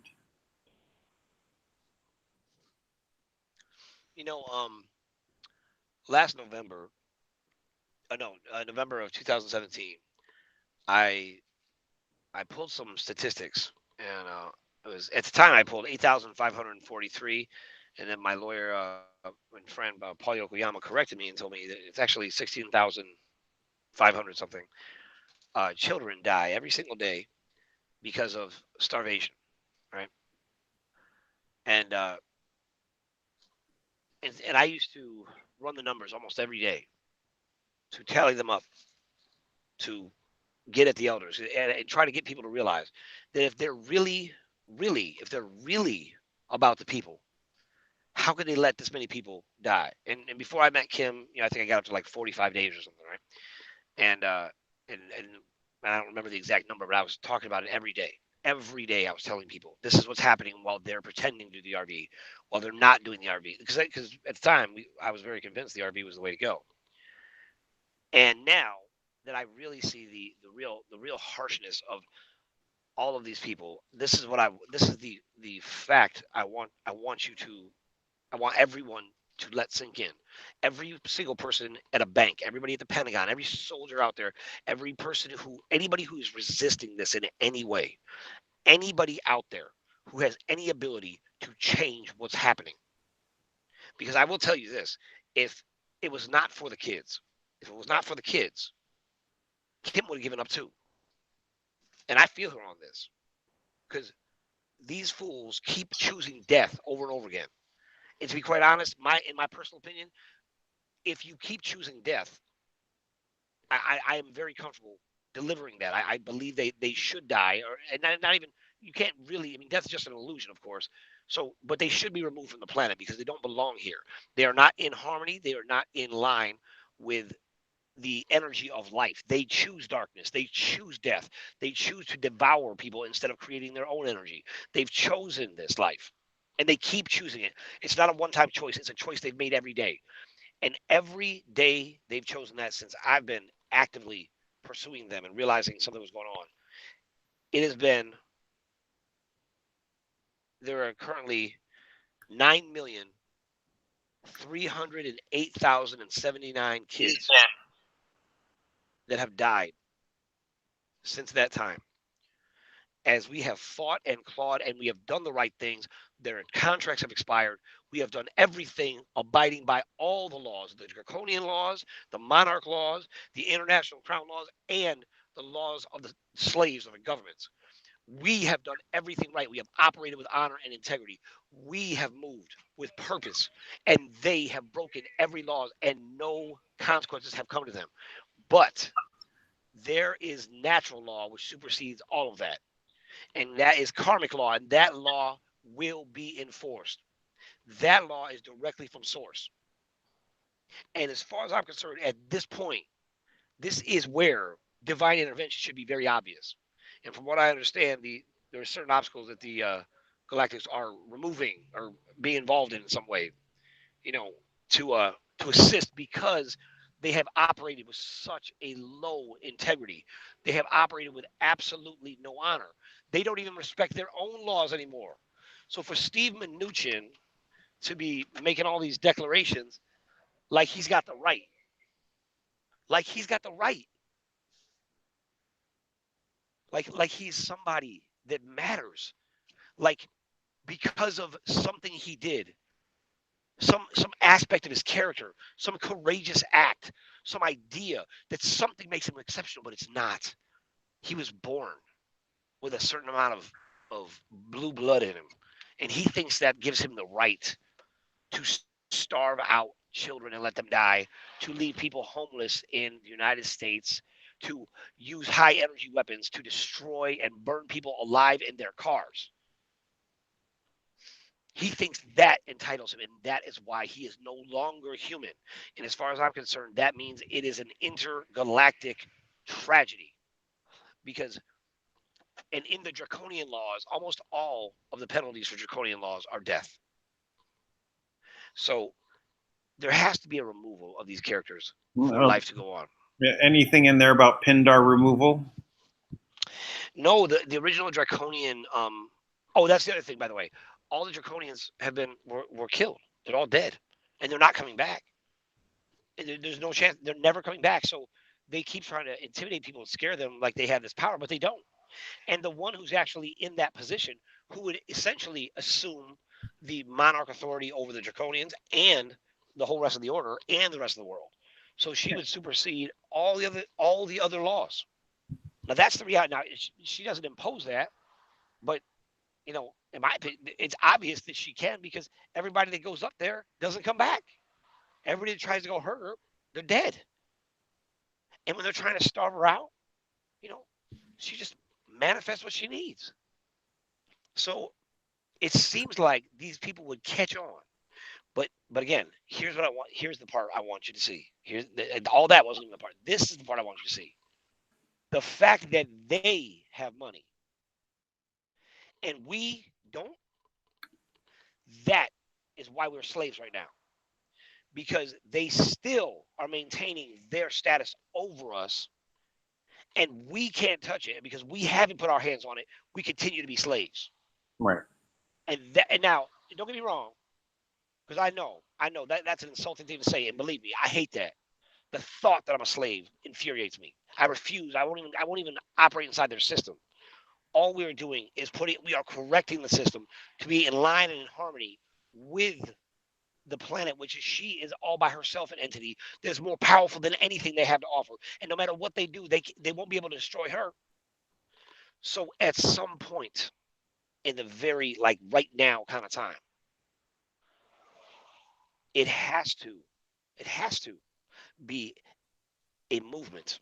And I'll tell you, Thomas was talking about this, how if you got 3% of any population, 3.5% of any population, to actively be involved in peaceful protests, that they're 100% of the time they're successful.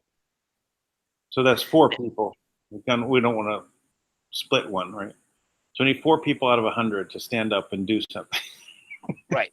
So 4 people out of 100, we need to stand up and take the same action. Now, I'm putting this out there because I know there's people who understand how to do that. I don't know how to get by the blocks on the social media, but I'll tell you what, you can offer your help, or I'll figure it out. But believe me when I say this, we're the winning team. We are the winning team. In the end, humanity wins out. And the best move for everybody is to be on that team, because our team It's based on love. It's based on courage. It's based on intelligence and kindness, generosity. It's based on, allowing your ideas to thrive and you allowing my ideas to thrive. And we both appreciate the other one because you make us better. You make me better and I make you better. And together we're so much stronger. This little movement that we've had the last, 70 days or so, you and I doing these broadcasts, I couldn't have done it by myself. And you know all types of things I don't know, and I knew some things you didn't know, and together we make each other better. It's not a competition. You're strong. That's right. That's it. But we're so afraid to let somebody else thrive because we think it'll take away from who we are. Why not put our energy into making everyone we touch, everyone we talk to, every person around us, make them better. Make them better, and don't be afraid of their success. Let them be successful. Encourage it, support it. That's what we're about. That is what this movement is about, and that's how we change the world. Yeah, I just want to point out, I was involved with this educational effort. It's called CEO Space. The core principle is to the teaching is called cooperative capitalism, but it's ideas you help everyone else around you without expecting anything in return. Right, and maybe you can help for a moment. Maybe you can help for a year. It doesn't matter what the help is. It doesn't matter if it's a small thing or a large. You just help where you can. And if everybody's doing the same thing, everyone around you is helping you without their hand out, without trying to get something, in exchange. So that is what is very important to understand. It's the really truly giving of yourself, of your heart, to want to help. And now sometimes that means that you are going to continue, to help because, it's where you're in alignment. So everyone that's listening, can participate, right? If they want to help, offer to help, and then we will move forward. I mean, I've had, people offering to help also, like with the editing, like I asked, and to get a paper edit and that did occur, but now I don't have enough time to actually do the edits. So, but so anyway, so be careful what you ask for. But on the one hand, right? But we need to help each other, and that's what's different. We can't do it the same way. We can't use the Babylonian accounting system, which is also the same as the Egyptian accounting system, which is the whole debt money system, which are all charging interest, all about, getting people underneath you, putting, what's also called the crab mentality. You just pull at everyone in front of you so you can get on top, and while someone is trying to pull you down. Yep. That's it. That's true, man. That's right. I mean, we have to teach this, and we have to help people understand it, and it's difficult because when you don't know anything else, you'll go back to your old habits. Very easy to go back to the old way, looking at how to get something over on top of the other. When you come into an agreement, it's not about win-win. It's about how can I create something in which I can overtake the other one on the other side? How can I beat them? I'm coming into this to as some sort of evil competition. We have to think differently. That's why I like that concept that Thomas has. He pounds that home. Think different. And we do. We've got to start acting different. Acting out of our hearts and not out of the fear of scarcity. Yes, indeed. Indeed. Oh, by the way, I did send Tui the link. So Tui, run to the iPad. Well, anyway, we don't actually know what happened because he went off to go meet with the Attorney General yesterday in Parliament. Parliament, yeah, I know. He didn't call as far as I could tell. So. But my service has been a little dodgy, so as they've been trying to take me out one way or another. But you can go ahead and pretend to be Tui. Go ahead. Take it easy from Fiji. Hey, thanks. Hey, Dad. Hey, Tank. It's a good. I love Tui, man. I mean, I appreciate so much having that experience and him coming on, and I mean, this whole thing. It's unconventional and it's unplanned, it's spontaneous, and and consistent all at the same time. And what's really magical is if you can get over our glitches and mistakes and you know little things that are wrong, and you can just see the substance and the beauty of it. Not you get so much out of this, just the being here present with us. But you know what? I do that with people all the time, man. I always do this with people. Always. I always look for what the qualities in them that I see that are there, that are hidden beneath the surface sometimes, or they're afraid to turn them on. But they're so powerful. You know, if we would just let those qualities shine, if we would just accept that we are more than what we've known. It's not even it's exceptional because of what we've experienced is so beneath us. But in reality, it's just you being you. Just the fullest expression of yourself is so much more magnificent than you realize. Charlene was talking about this last night, saying how you are a multi-dimensional being coexisting in various planes all at the same time, living, having different experiences in these different places. And at times, you will gain consciousness of what's happening with you in these other places. But in reality, they're all moving energy in different ways in different places, but all that energy works to move this dimension too. So there's things that you can see in these just by asking that'll open it up. You'll be able to solve problems and move mountains. I mean, that's real. And I want us to connect on that. The one thing I want us to do is I want to break open the message and have it impact the world and really get people to recognize there is one faction right now that seems like it's everybody. It seems like it's everywhere, and they have no power. They have no real power. They're nothing but noise, right? They're like a band, and all they have is cymbals. They got no rhythm. They got nothing that sounds pretty. Just smashing cymbals. Because they're smashing cymbals, we're all distracted, right? Like a baby, like a little kid just smashing a cymbal like a pan on the floor. That's who they are right now, and they're insisting it's their way. And dogs respond to that, right? Like when you yell at a dog and your tonal articulation will scare a dog, right? But you get to a certain point where you can yell at me, threaten me, say all types of mean things. You can do whatever you want. And once you have mastered yourself, those things have no impact.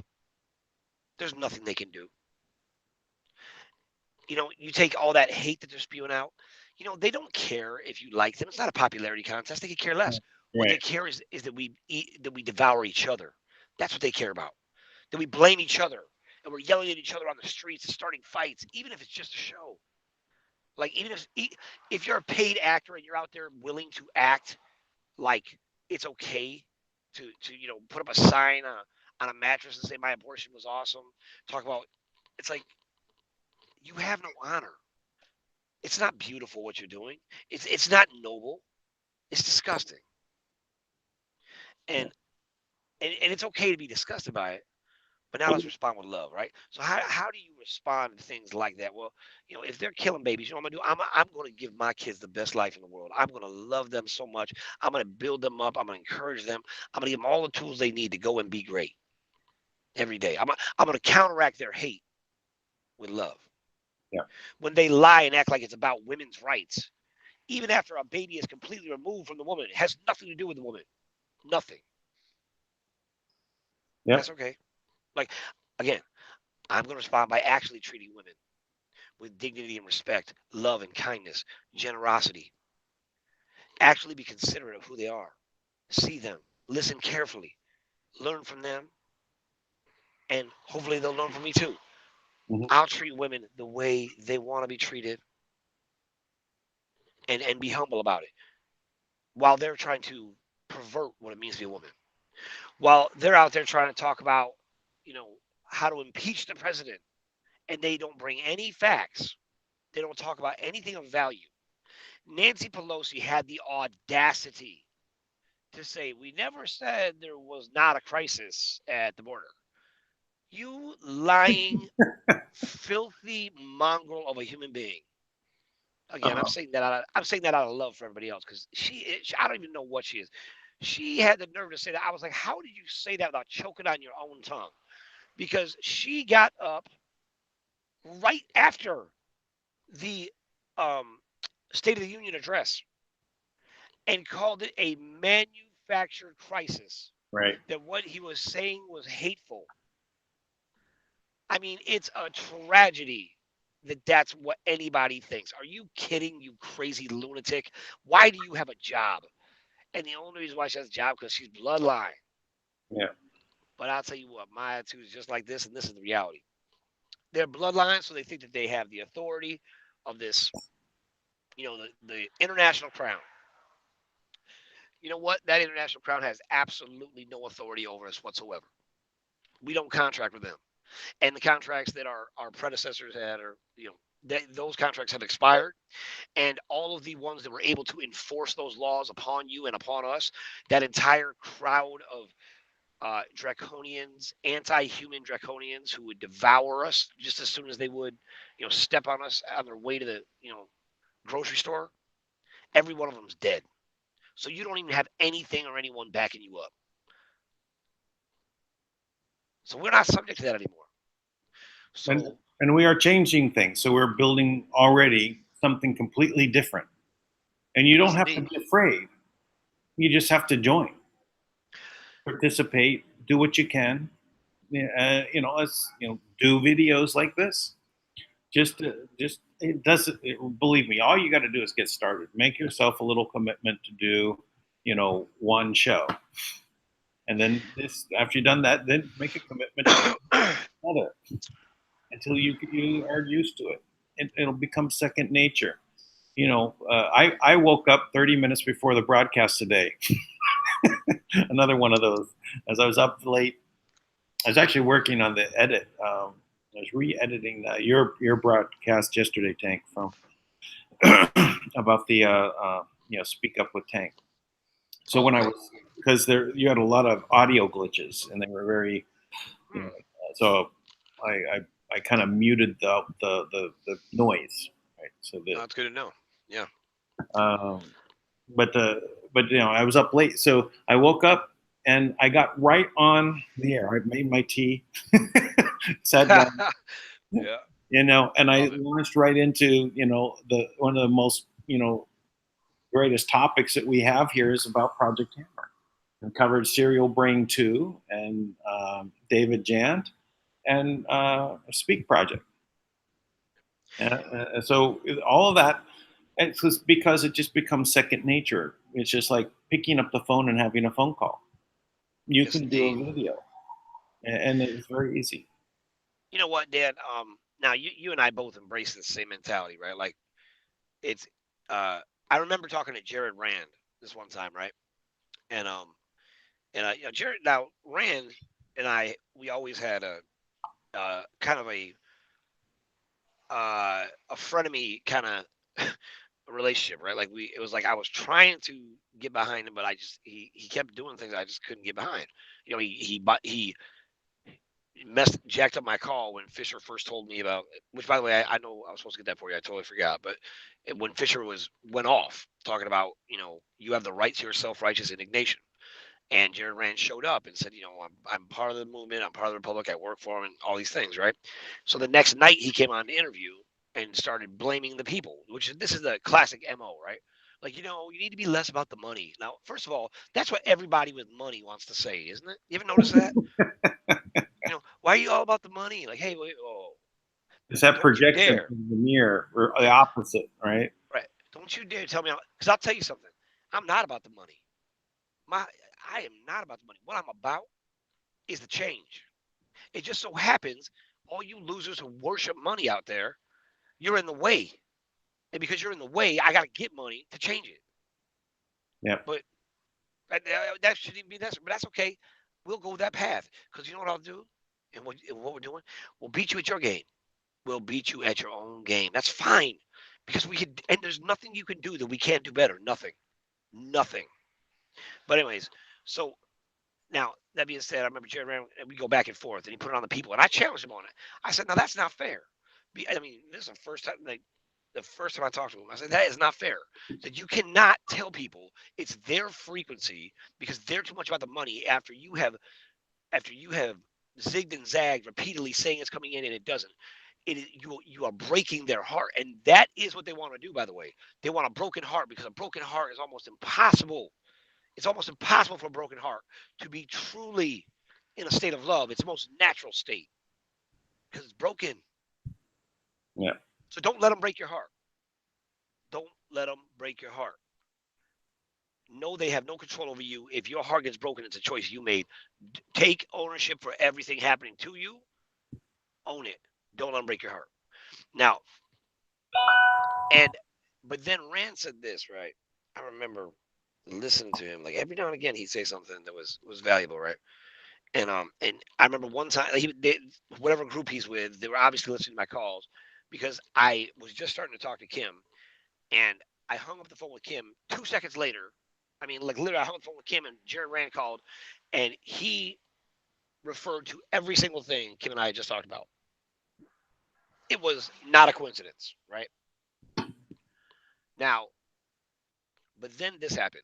The Admiral, the famous Admiral character, right now, keeping in mind that we are at this time we were filing this massive lawsuit against Wells Fargo, and we were literally putting the Treasury on notice. We were putting Wells Fargo on notice.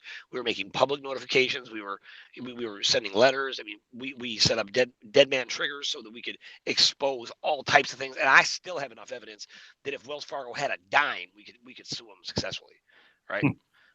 But they don't have anything. What good does it do, right?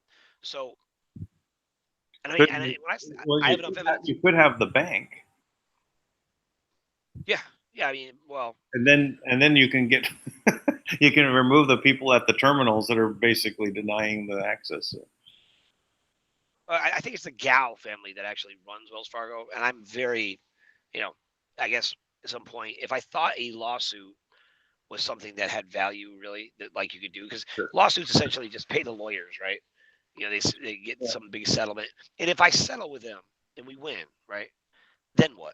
Then I get a whole bunch of trumped up fake currency and a broken bank with a bunch of disgruntled people who don't know anything about what's going on and think they do. Oh, that's miserable. but anyways, I'd rather just you just follow Trump's example. You're fired. Right. Right. So anyway, so what happened was somebody started texting the Admiral, right? And they unloaded on him, right? Like they texted him like 252 times, right, in one night. And in that, they kept saying, "This is Tank. We're going to do this to you. This is Tank." Kept threatening him, right?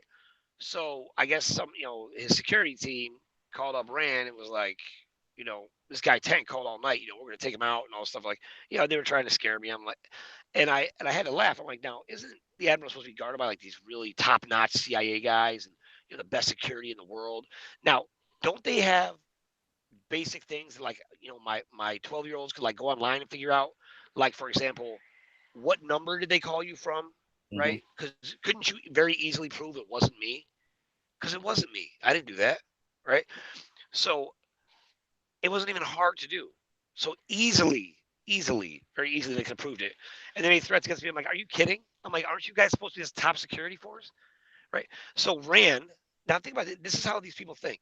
Now Rand, has me and Dr. WC on a phone call, and he, wants her there as a witness, and he's like, he wanted to bring it to my attention, and I'm like, why are you even calling me about this? What a profound waste of time. Like, you're supposed to be with the Republic. You mean to tell me the Republic can't check if a phone call came from me? Are you kidding? I mean, like, this is your powerful group? But then he said this, and I thought this was funny. He goes, because I laid into him about it. So I'm like, this is ridiculous. Like, don't even waste my time. Don't call me this nonsense. And he said, Tank, it's just, you've got to be careful because they see you as a loose cannon. That's what he said, right? And I was like, that's the most valuable thing he said. Because you know what that told me? I'm like, first of all, they're thinking about me, period. I have permanent space up in their head right now. And not only that, but they know I'm dangerous. That's why they call me a loose cannon. And I don't mind that they think I'm a loose cannon. They're right. They're right. Because we'll make decisions. There is a cannon on the top of a tank. Yep, that's right. Yeah. And you know what? And all that kind of stuff, all that kind of nonsense that they, that kind of thing. It's like, you're right. You should be concerned. You should be, because we'll never stop. Because as things happen and go one way, we will create something new, because we are creators. And you can't stop us using the same mediocre, nonsensical plan. And right now that you've blocked us this long, it's a miracle, but you have. So good job. You've done the exact same thing because you had control of everything. And that's the only reason why you could do it. But we're still beating you. And you could just let go, and we just have a conversation and be like, good show. I appreciate you helping us see all that's in us and bringing out all these incredible qualities and attributes that we didn't even know we had. We didn't know we had this power. We didn't know we could do this. Yeah, But, we generate reality. Very powerful. We can think of something, imagine something, and suddenly it is in existence. That's right. Now, I'm about this peaceful protest, but here, like I've been saying, I think I said it last night, and I'm gonna say it again. They are not the enemy. Steve Mnuchin and and all the Rothschilds, right? After Marduk is gone, their plan has been to bore us to death, right? That's been the master plan, and they have done just that. They are boring. Everything they do is predictable. It's the same repetition. It's loud talking and intimidation tactics, blackmail, and leveraging assets they don't own. It's the same exact repetitive pattern, and they don't know how to do anything else. But if we as a people don't stand up collectively and start to take ownership for the reality, and stop being ashamed because we're afraid that people will think we're a conspiracy theorist. You're not. This is not conspiracy theory. I have not shared. I mean, no, that's not true. I do occasionally share a theory, right? But 90% of what we talk about is fact, absolute fact. Seen it with my own eyes. Dan talks about things, absolute fact. Seen it with his own eyes. You don't have that kind of quality information out there anywhere where you're getting. I mean, except for Thomas, right? Where you're getting firsthand accounts of what is going on, right? And that quality information is priceless if you just use it the right way. There's nothing to be ashamed about. There's nothing. What's a shame is to do nothing. That's what's a shame. So find a way to get involved. Find a way to contribute. Find a way to make a difference. Because if you don't, and you keep hedging your bet and keeping your head low, right, trying to stay out of harm's way, you are just like them. Listen, I had my dad's sister was morbidly obese growing up. She married a one-legged man who turned out to be a pedophile. That man destroyed all the kids in our family except for my little brother and sister who I protected. That man, he got convicted for molesting 36 children as a Sunday school teacher. I remember sitting in tubs of cold water hearing my cousins being raped. Now, I'm not saying I've integrated all that. I don't sit around, oh, woe is me and this horror. I never think that, not even for a second. Now, I'm telling you, I remember this too. My aunt, she knew what was going on the whole time. And she allowed it to happen. And she is just as guilty as if she did it herself. And every one of you in that government, in that corporation, in that bank, every one of you is just like my morbidly obese aunt who sat there and allowed those kids to be molested over and over and over again till he destroyed them. And I'll say this too. That woman, she died in a house by herself that was condemned, crushed to death, suffocating with her own weight. My father and my uncle, because the coroners couldn't lift her body out, my father and his brother had to go lift their morbidly obese, naked, dead sister, take her down 3 flights of stairs when she died. That's how she went out. Now, as far as I'm concerned, these guys can go out the same way. You want to keep waiting us out? You want to keep turning a blind eye? You want to keep pretending like you don't see it, like you're not responsible? Let me tell you something. I'm putting you all on notice. You are all responsible. And you, to me, as far as I'm concerned, every one of you just stands there. You are the equivalent of a morbidly obese mother who is married to a one-legged pedophile who is allowing her own children and other children to be completely destroyed as they pervert all the natural beauty of the best part of humanity. And you stand there and do nothing. You might as well have done it yourself. And I'm using that example because I want to make sure that I'm clear so that later, if someone like, do you know what he was saying? I want to make sure it's very clear. So I think that example paints the picture of exactly what I mean. You are all liable. And there is a karmic debt. There's a karmic debt that comes off. You want to keep going that path? That's your end. So either stand up, stop being a coward, do the right thing, find a way, or allow yourself to suffocate in your sleep, crushed by your own weight, of your own guilt, of your own fear, of your own cowardice. So part of the aura of fear that these people are in keeps them from even thinking that there is a positive side, right? They're so used to being in fear themselves. They've gotten the position of some comfort in their lives, so that they don't want to rock the boat. They just want to go along. They don't want to, but literally they're stuck, and they don't realize that the value that there is in actually doing things that are in the positive direction that will just open all of the doors to get them into a much better place. They will feel much better about themselves, about their family, and they will have hope. But they don't know. They're in a hell of their own. That was the story you gave was a horrific story. And that just, that's not the only one. It's so pervasive out there that this kind of stuff exists. It's not the majority. It's the very much minority, but there's still a lot of them. Whether it's 8,000 in ultimate control, or 150,000, or 1 million. We're at 8 billion. And we are being controlled by this system, right? Or they hope to control us in this system, and all they do is keep perpetuating it. They have to take the steps, and it just takes us to become the hero. It will change everything.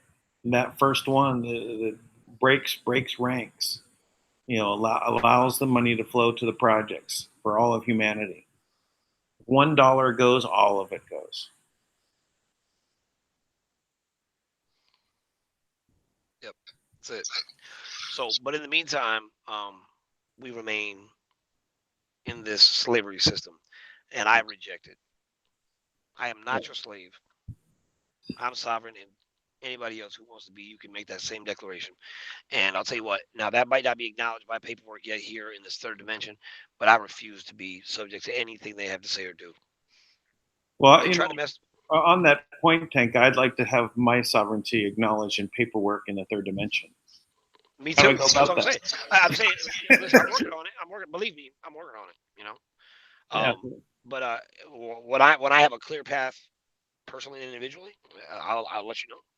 Yeah, I've got another document I can send you that is kind of a good, let's just say it sets a tone to be an opposite to pull back your will from the other side? Man, I want to tell you this too. The Leanne and Martin, two veterans, one from Vietnam, so a little more old school, and then Leanne from Desert Storm. They were on the Speak Project radio show the other day, and really, impressive. And they're both in the Creators Network, right? We have a lot of veterans actually, and they were sharing their stories, right? And I'm just using this as an example to anyone, because I know a lot of us, we get done hearing something like this, and we're like, well, what can I do? I mean, they leave and they don't know. So I'm just gonna tell you what I did. So that night, I listened to them, and they were talking about working together, and they both had similar projects, but they really didn't draw it out much, right? And I know that they weren't entirely clear. Now, I have a whole veteran program work, but you know what? I'm not a veteran, so I can't. There's no way that I could reach out and have the same impact that they could as veterans. So I've done all this work, built this whole program, right? And I built it years ago with veterans, right? For PTSD, to use various technologies of what I knew then. And I've since expanded way past that to use all types of things, and not just for healing in that way, but also what Leanne always talks about is coping techniques and building a community of veterans. And I think the key to our freedom is our veterans. And I mean that with all my heart. I think the veterans understand what it means to stand together as a brotherhood in the midst of terror, and stand up for freedom, because for the most part, even if they were used in a bad way, what they were always fighting for is our freedom. Now, so what I did that night is I went out and I bought I bought a domain name called Corvettes, Corvettes.com. So it's CORPVETS.com, Corvettes.com. I started building their website for them, and I paid for it. I took care of the cost. And I made sure to build that, and I'll have that up and running, fully functional, and they will, and then I'm going to turn it over to them, and I'm going to give it to them so they can take their dream and their vision on this side, without the funding coming in for them, and give it to them now so they can build that core of veterans, and they can take it and make it work and make it something real. And I'll tell you what, and I want them to build it and make it amazing. And all I want to do is just give them the chance to go and bring their ideas to life. And it's not about getting credit. It's not about making a profit. It's about making a difference. And when that becomes your priority and that becomes what you focus on, you will be amazed how much you'll never allow yourself to make an excuse again.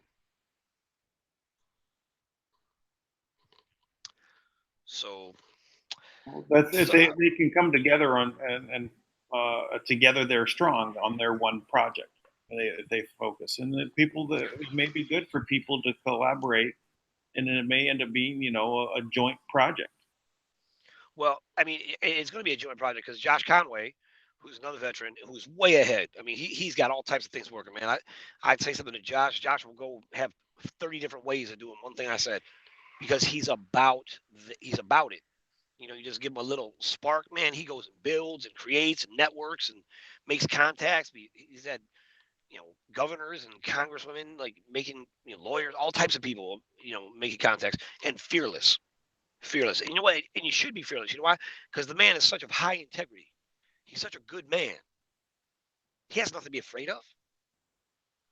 If you are operating in the best interest of humanity, they cannot touch you. Now, Leanne talked about that on the call, because Leanne had some, she has some real poison from Desert Storm, right? That she has Gulf Storm syndrome, I believe it's called, and she's very smart. She's got all types of really great scientific knowledge and understanding of it, and she was really struggling. And in that time, like when I first kind of found that out, Kim was very actively involved with all of us. Like, she was there with us. I brought her into this group, and she was actively involved and made herself really available. I mean, she was right in the chat room with us and hanging out. And so Leanne contacted Kim to talk to her, and talked to her for an hour or more. Right now, imagine Kim's really is the most powerful human being on the planet. And I believe her grandfather was a veteran, right? And in the midst of that, in the midst of the chaos and trying to do all this and getting beat up and by the same system and just trying to help people, she took the time to take out an hour of her schedule, in the midst of the it's in the midst of the war, to just to talk to Leanne and told her, gave her some supplements to use and told her how to feel better and told her all the different ways they poisoned her. And this is what she told her though that I want to pass on. She said, they want to break your heart. They want to break your heart. See, they can't hurt you because you've served for the right reasons. You served to protect our freedom. No matter what they did with you, you did the right thing, or you did what you were told because you believed in what you were doing. So they cannot hurt you. They can't kill you themselves. So all they can do is force you to want to kill yourself. Now, it doesn't have to be death the way, just suicide. It can be anything. You hide yourself. What good are you to anybody? You have an idea, a concept, a talent, and you bury it. What good are you to anybody? You are killing yourself. You are serving their agenda because they can't touch you. So why not be righteous? Why not be bold? Why not serve the greatest good and speak up, be public? Because the safest place for everybody to be is in the public eye. And the more of us that would do that, the more of us would take a stand for the right reason, stop trying to fit into their, BS political thing. This woman, she has some great intel on Instagram, and I said to her, one thing she put out there, I said, just so you know, the flat Earth theory is a psyops that was made by the CIA. I know that directly from the MI16. Like, Fisher broke it all down to me, and that's all I wrote. That wasn't even a big deal. That's nothing. We're out here sharing things that people think are so damning, right? So she deleted me from following her. She's like, I'm sorry, but you mentioned the CIA, and that's a bold move. Stop being afraid of them. They are supposed to serve you. They are your government, your protection. That's what they're supposed to do. Hold them accountable. So Kim said, don't let them break your heart. Don't let them convince you. And I remember not even 2 months ago, Leanne was having such a hard night. She texted me, and I didn't know what it meant until we talked to Michelle, and said in the text message, I'm going to be one of the 22 tonight.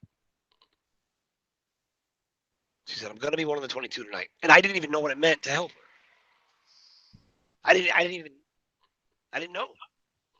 I found out the next day. And then I checked on her. But I didn't realize that's what she was saying. So my point is, and then Michelle brought out the real numbers, right? She said somewhere between 95 and 108 people of veterans kill themselves every day. To all of the veterans out there, I cannot emphasize this enough. Your country still needs you. The people still need you. If you are feeling dark, if you are feeling alone, if you're feeling ashamed, I promise you I'm moving as fast as I can. We are putting things together so you can be better, so you can recover. So please, remember that. The lack of purpose, the lack of meaning in our life, the guilt, the shame, these things are illusions.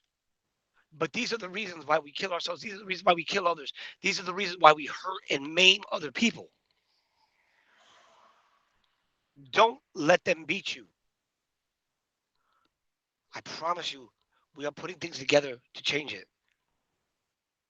I promise. It's not your fault. You are valuable. You have never left the war. You left the service in another country. You came home and you are still at war. And there has never been a time in history where we needed you more than right now. So please, you have a purpose. You have a meaning. You are valuable. We need the skill set that you have. We need the courage and the heart and the understanding of what it means like to stand in the face of danger and fear. Because not everybody has that. So we need you right now. So please don't take your life. Please don't take your life.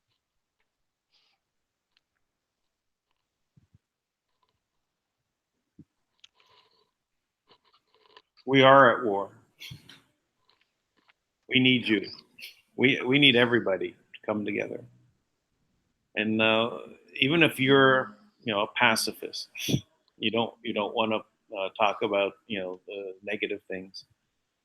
They exist, and the efforts against us are a war. And you may not want to participate, but that just gives them power. So do what you can, even if you're in the ones that are helping others around you. That's participation. The other fronts that we're taking on, like the Project Hammer, right? We're bringing out information about Project Hammer. This is a front. This is the front lines. We're talking about how this all ties together, trying to give people perspective, and so we know what they can do. So we're in it. So just join in. I know that I'm talking with some veterans, that are, thankful for the information, right? And they want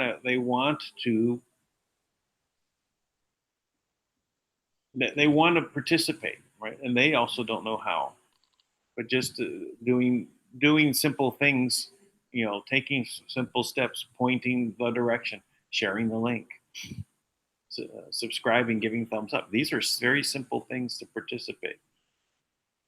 But taking the extra step to help others around you, that's all it takes. And we're all doing that. 4 people out of 100 standing up in protest.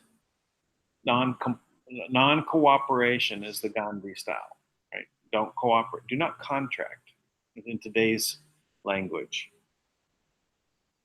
Don't contract. So we still have a lot to do, but we're well on our way. Hey, Tank, did you have an update for us? I wasn't sure. Did you give quite an update? Is it more of a we're in a quiet period? Kim and I were talking today about other things. I got some document from Bolivia today, and they were just kind of like throwing it at me. Some of them are like, Bolivia's ready to download money to the government, right? Now, Kim can call any government she wants. So whenever somebody sends me these things, I'm always like, okay, so I know it's not going to happen that way. But I send it to Kim and I go, are you familiar with this? Does this help in any way? Just to ask her. I make sure everything that comes through me, I tell her. And she dismantled it. She goes like, there's no gold seal. This is not right. It would never be written in English. It would be written in Russian. And she goes through all these things, picks it apart. All right. Then later we were talking about Mnuchin, and I asked her the question.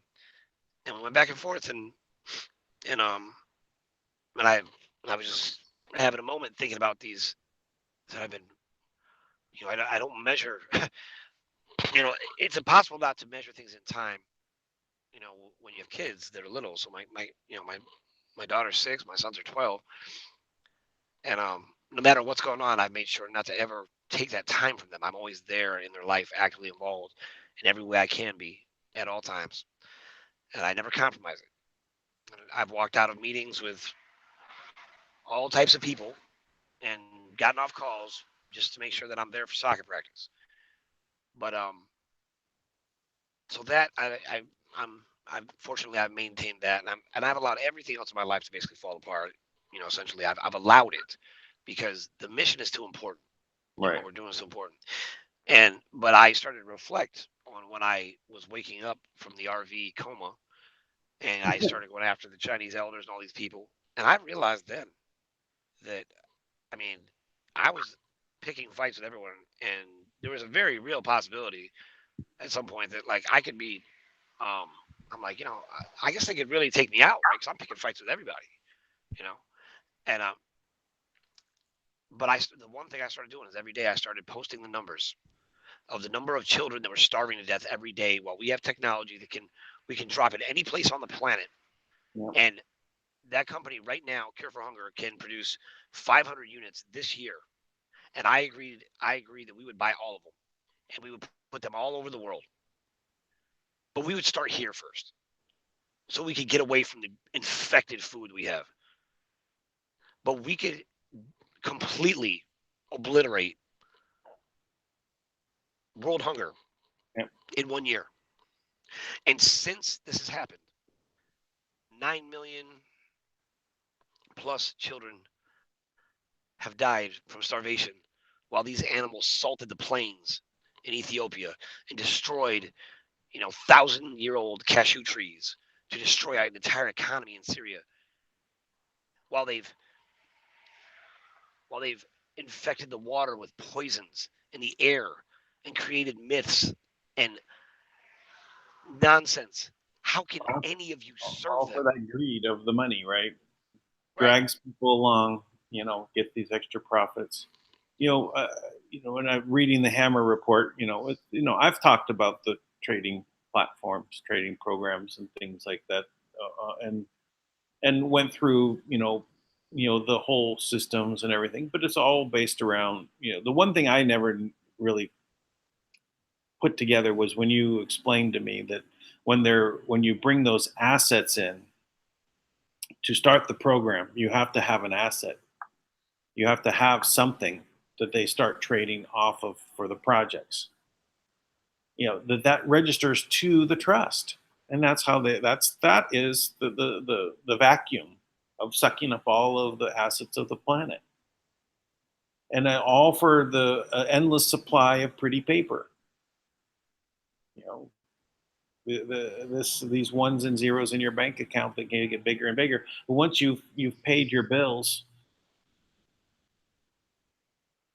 go on your vacation, have your house, have your car, the one you want, the way you like it. What are those ones and zeros actually doing for you? If you're having people that are still starving on the planet.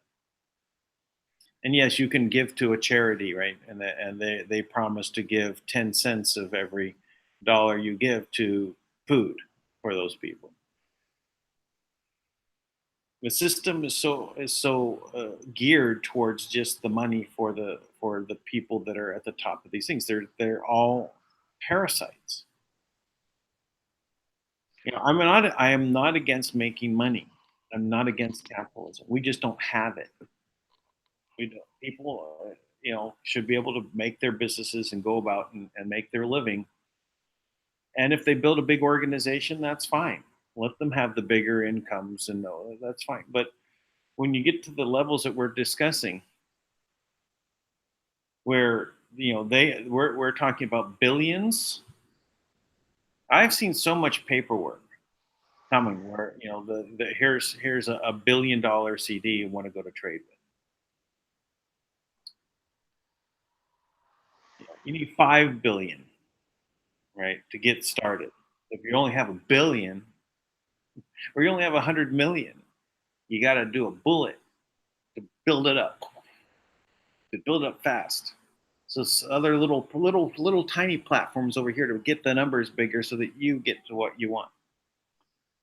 But it's taken a long time to figure out how they work and how it's supposed to happen. Do they exist? Yeah, they exist. Do they call them platforms? No. They call them programs? No, they don't do that. If you start talking that way, then they know that you don't know.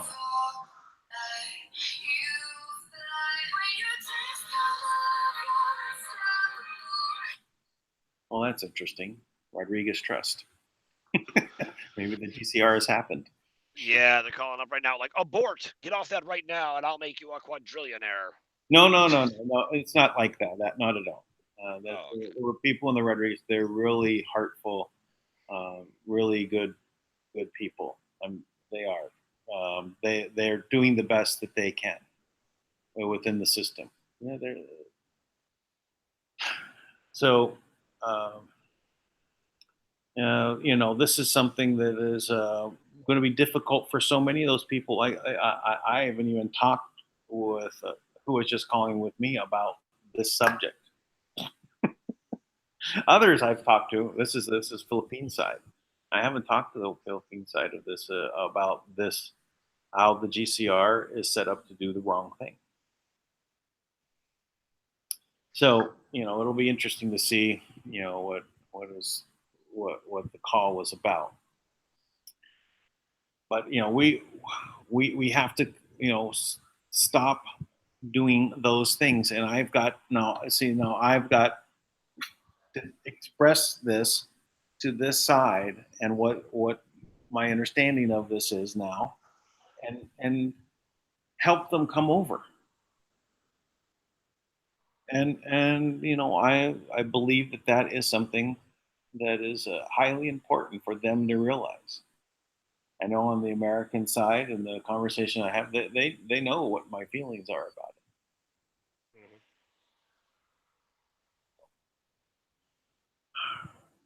I get it. No, this is it's so complicated. We have all the different sizes. I told you, I just met with another Marco's daughter. She was here, right? And she's was running for office here in the Philippines, and she lost, but she was running. And but she was also claiming, to have access to all those accounts and everything else. She believes it, but I don't think any of them ever get to that. Well, maybe some, I think some of them did. And there's all sorts of other stories. So it's hard to really figure out and wade your way through all of the different angles and positions. And ultimately, it comes down to who has the ability to pull the funds down. And right now, it's only Kim. So let's see if we can get this into our hands in a short period. I'm not gonna ask any more, Tang, for an update about that, because I know that there's probably things that can't be said, and but I'm gonna keep moving forward, and we need to build this out. And I know you talked we're talking about the other social media platform. I'd love to get back into the development of that. I spend a lot of time and money on the development. So it's something that needs to get done, and it requires a lot of people to get involved, and I would need a team of programmers, and not just any programmers that were really talented and honorable, and get the heart of it, and want to build something that would be for 91,000 years. Oh, I'm sorry, Tank, you probably missed that. That was part of SerialBrain2, some of the decoding that was done. Well, the system that this Project Hammer was supposed to install was a reign of 91,000 years. So that's the type of scale that they think on. The galactics living that 100,000 years or 150,000 years. It's just a couple turns of the Milky Way, right? For them, it's a different clock. One other thing, a little other piece of information I gleaned from the program that you put on was that time is different outside of this Earth, and that there's different scales of time. When you go interplanetary, interstellar travel, the time acts differently. And I really they gave me the way it was said, it gave me a different perspective about some things. So I'm reevaluating some of my previous theories based upon some things.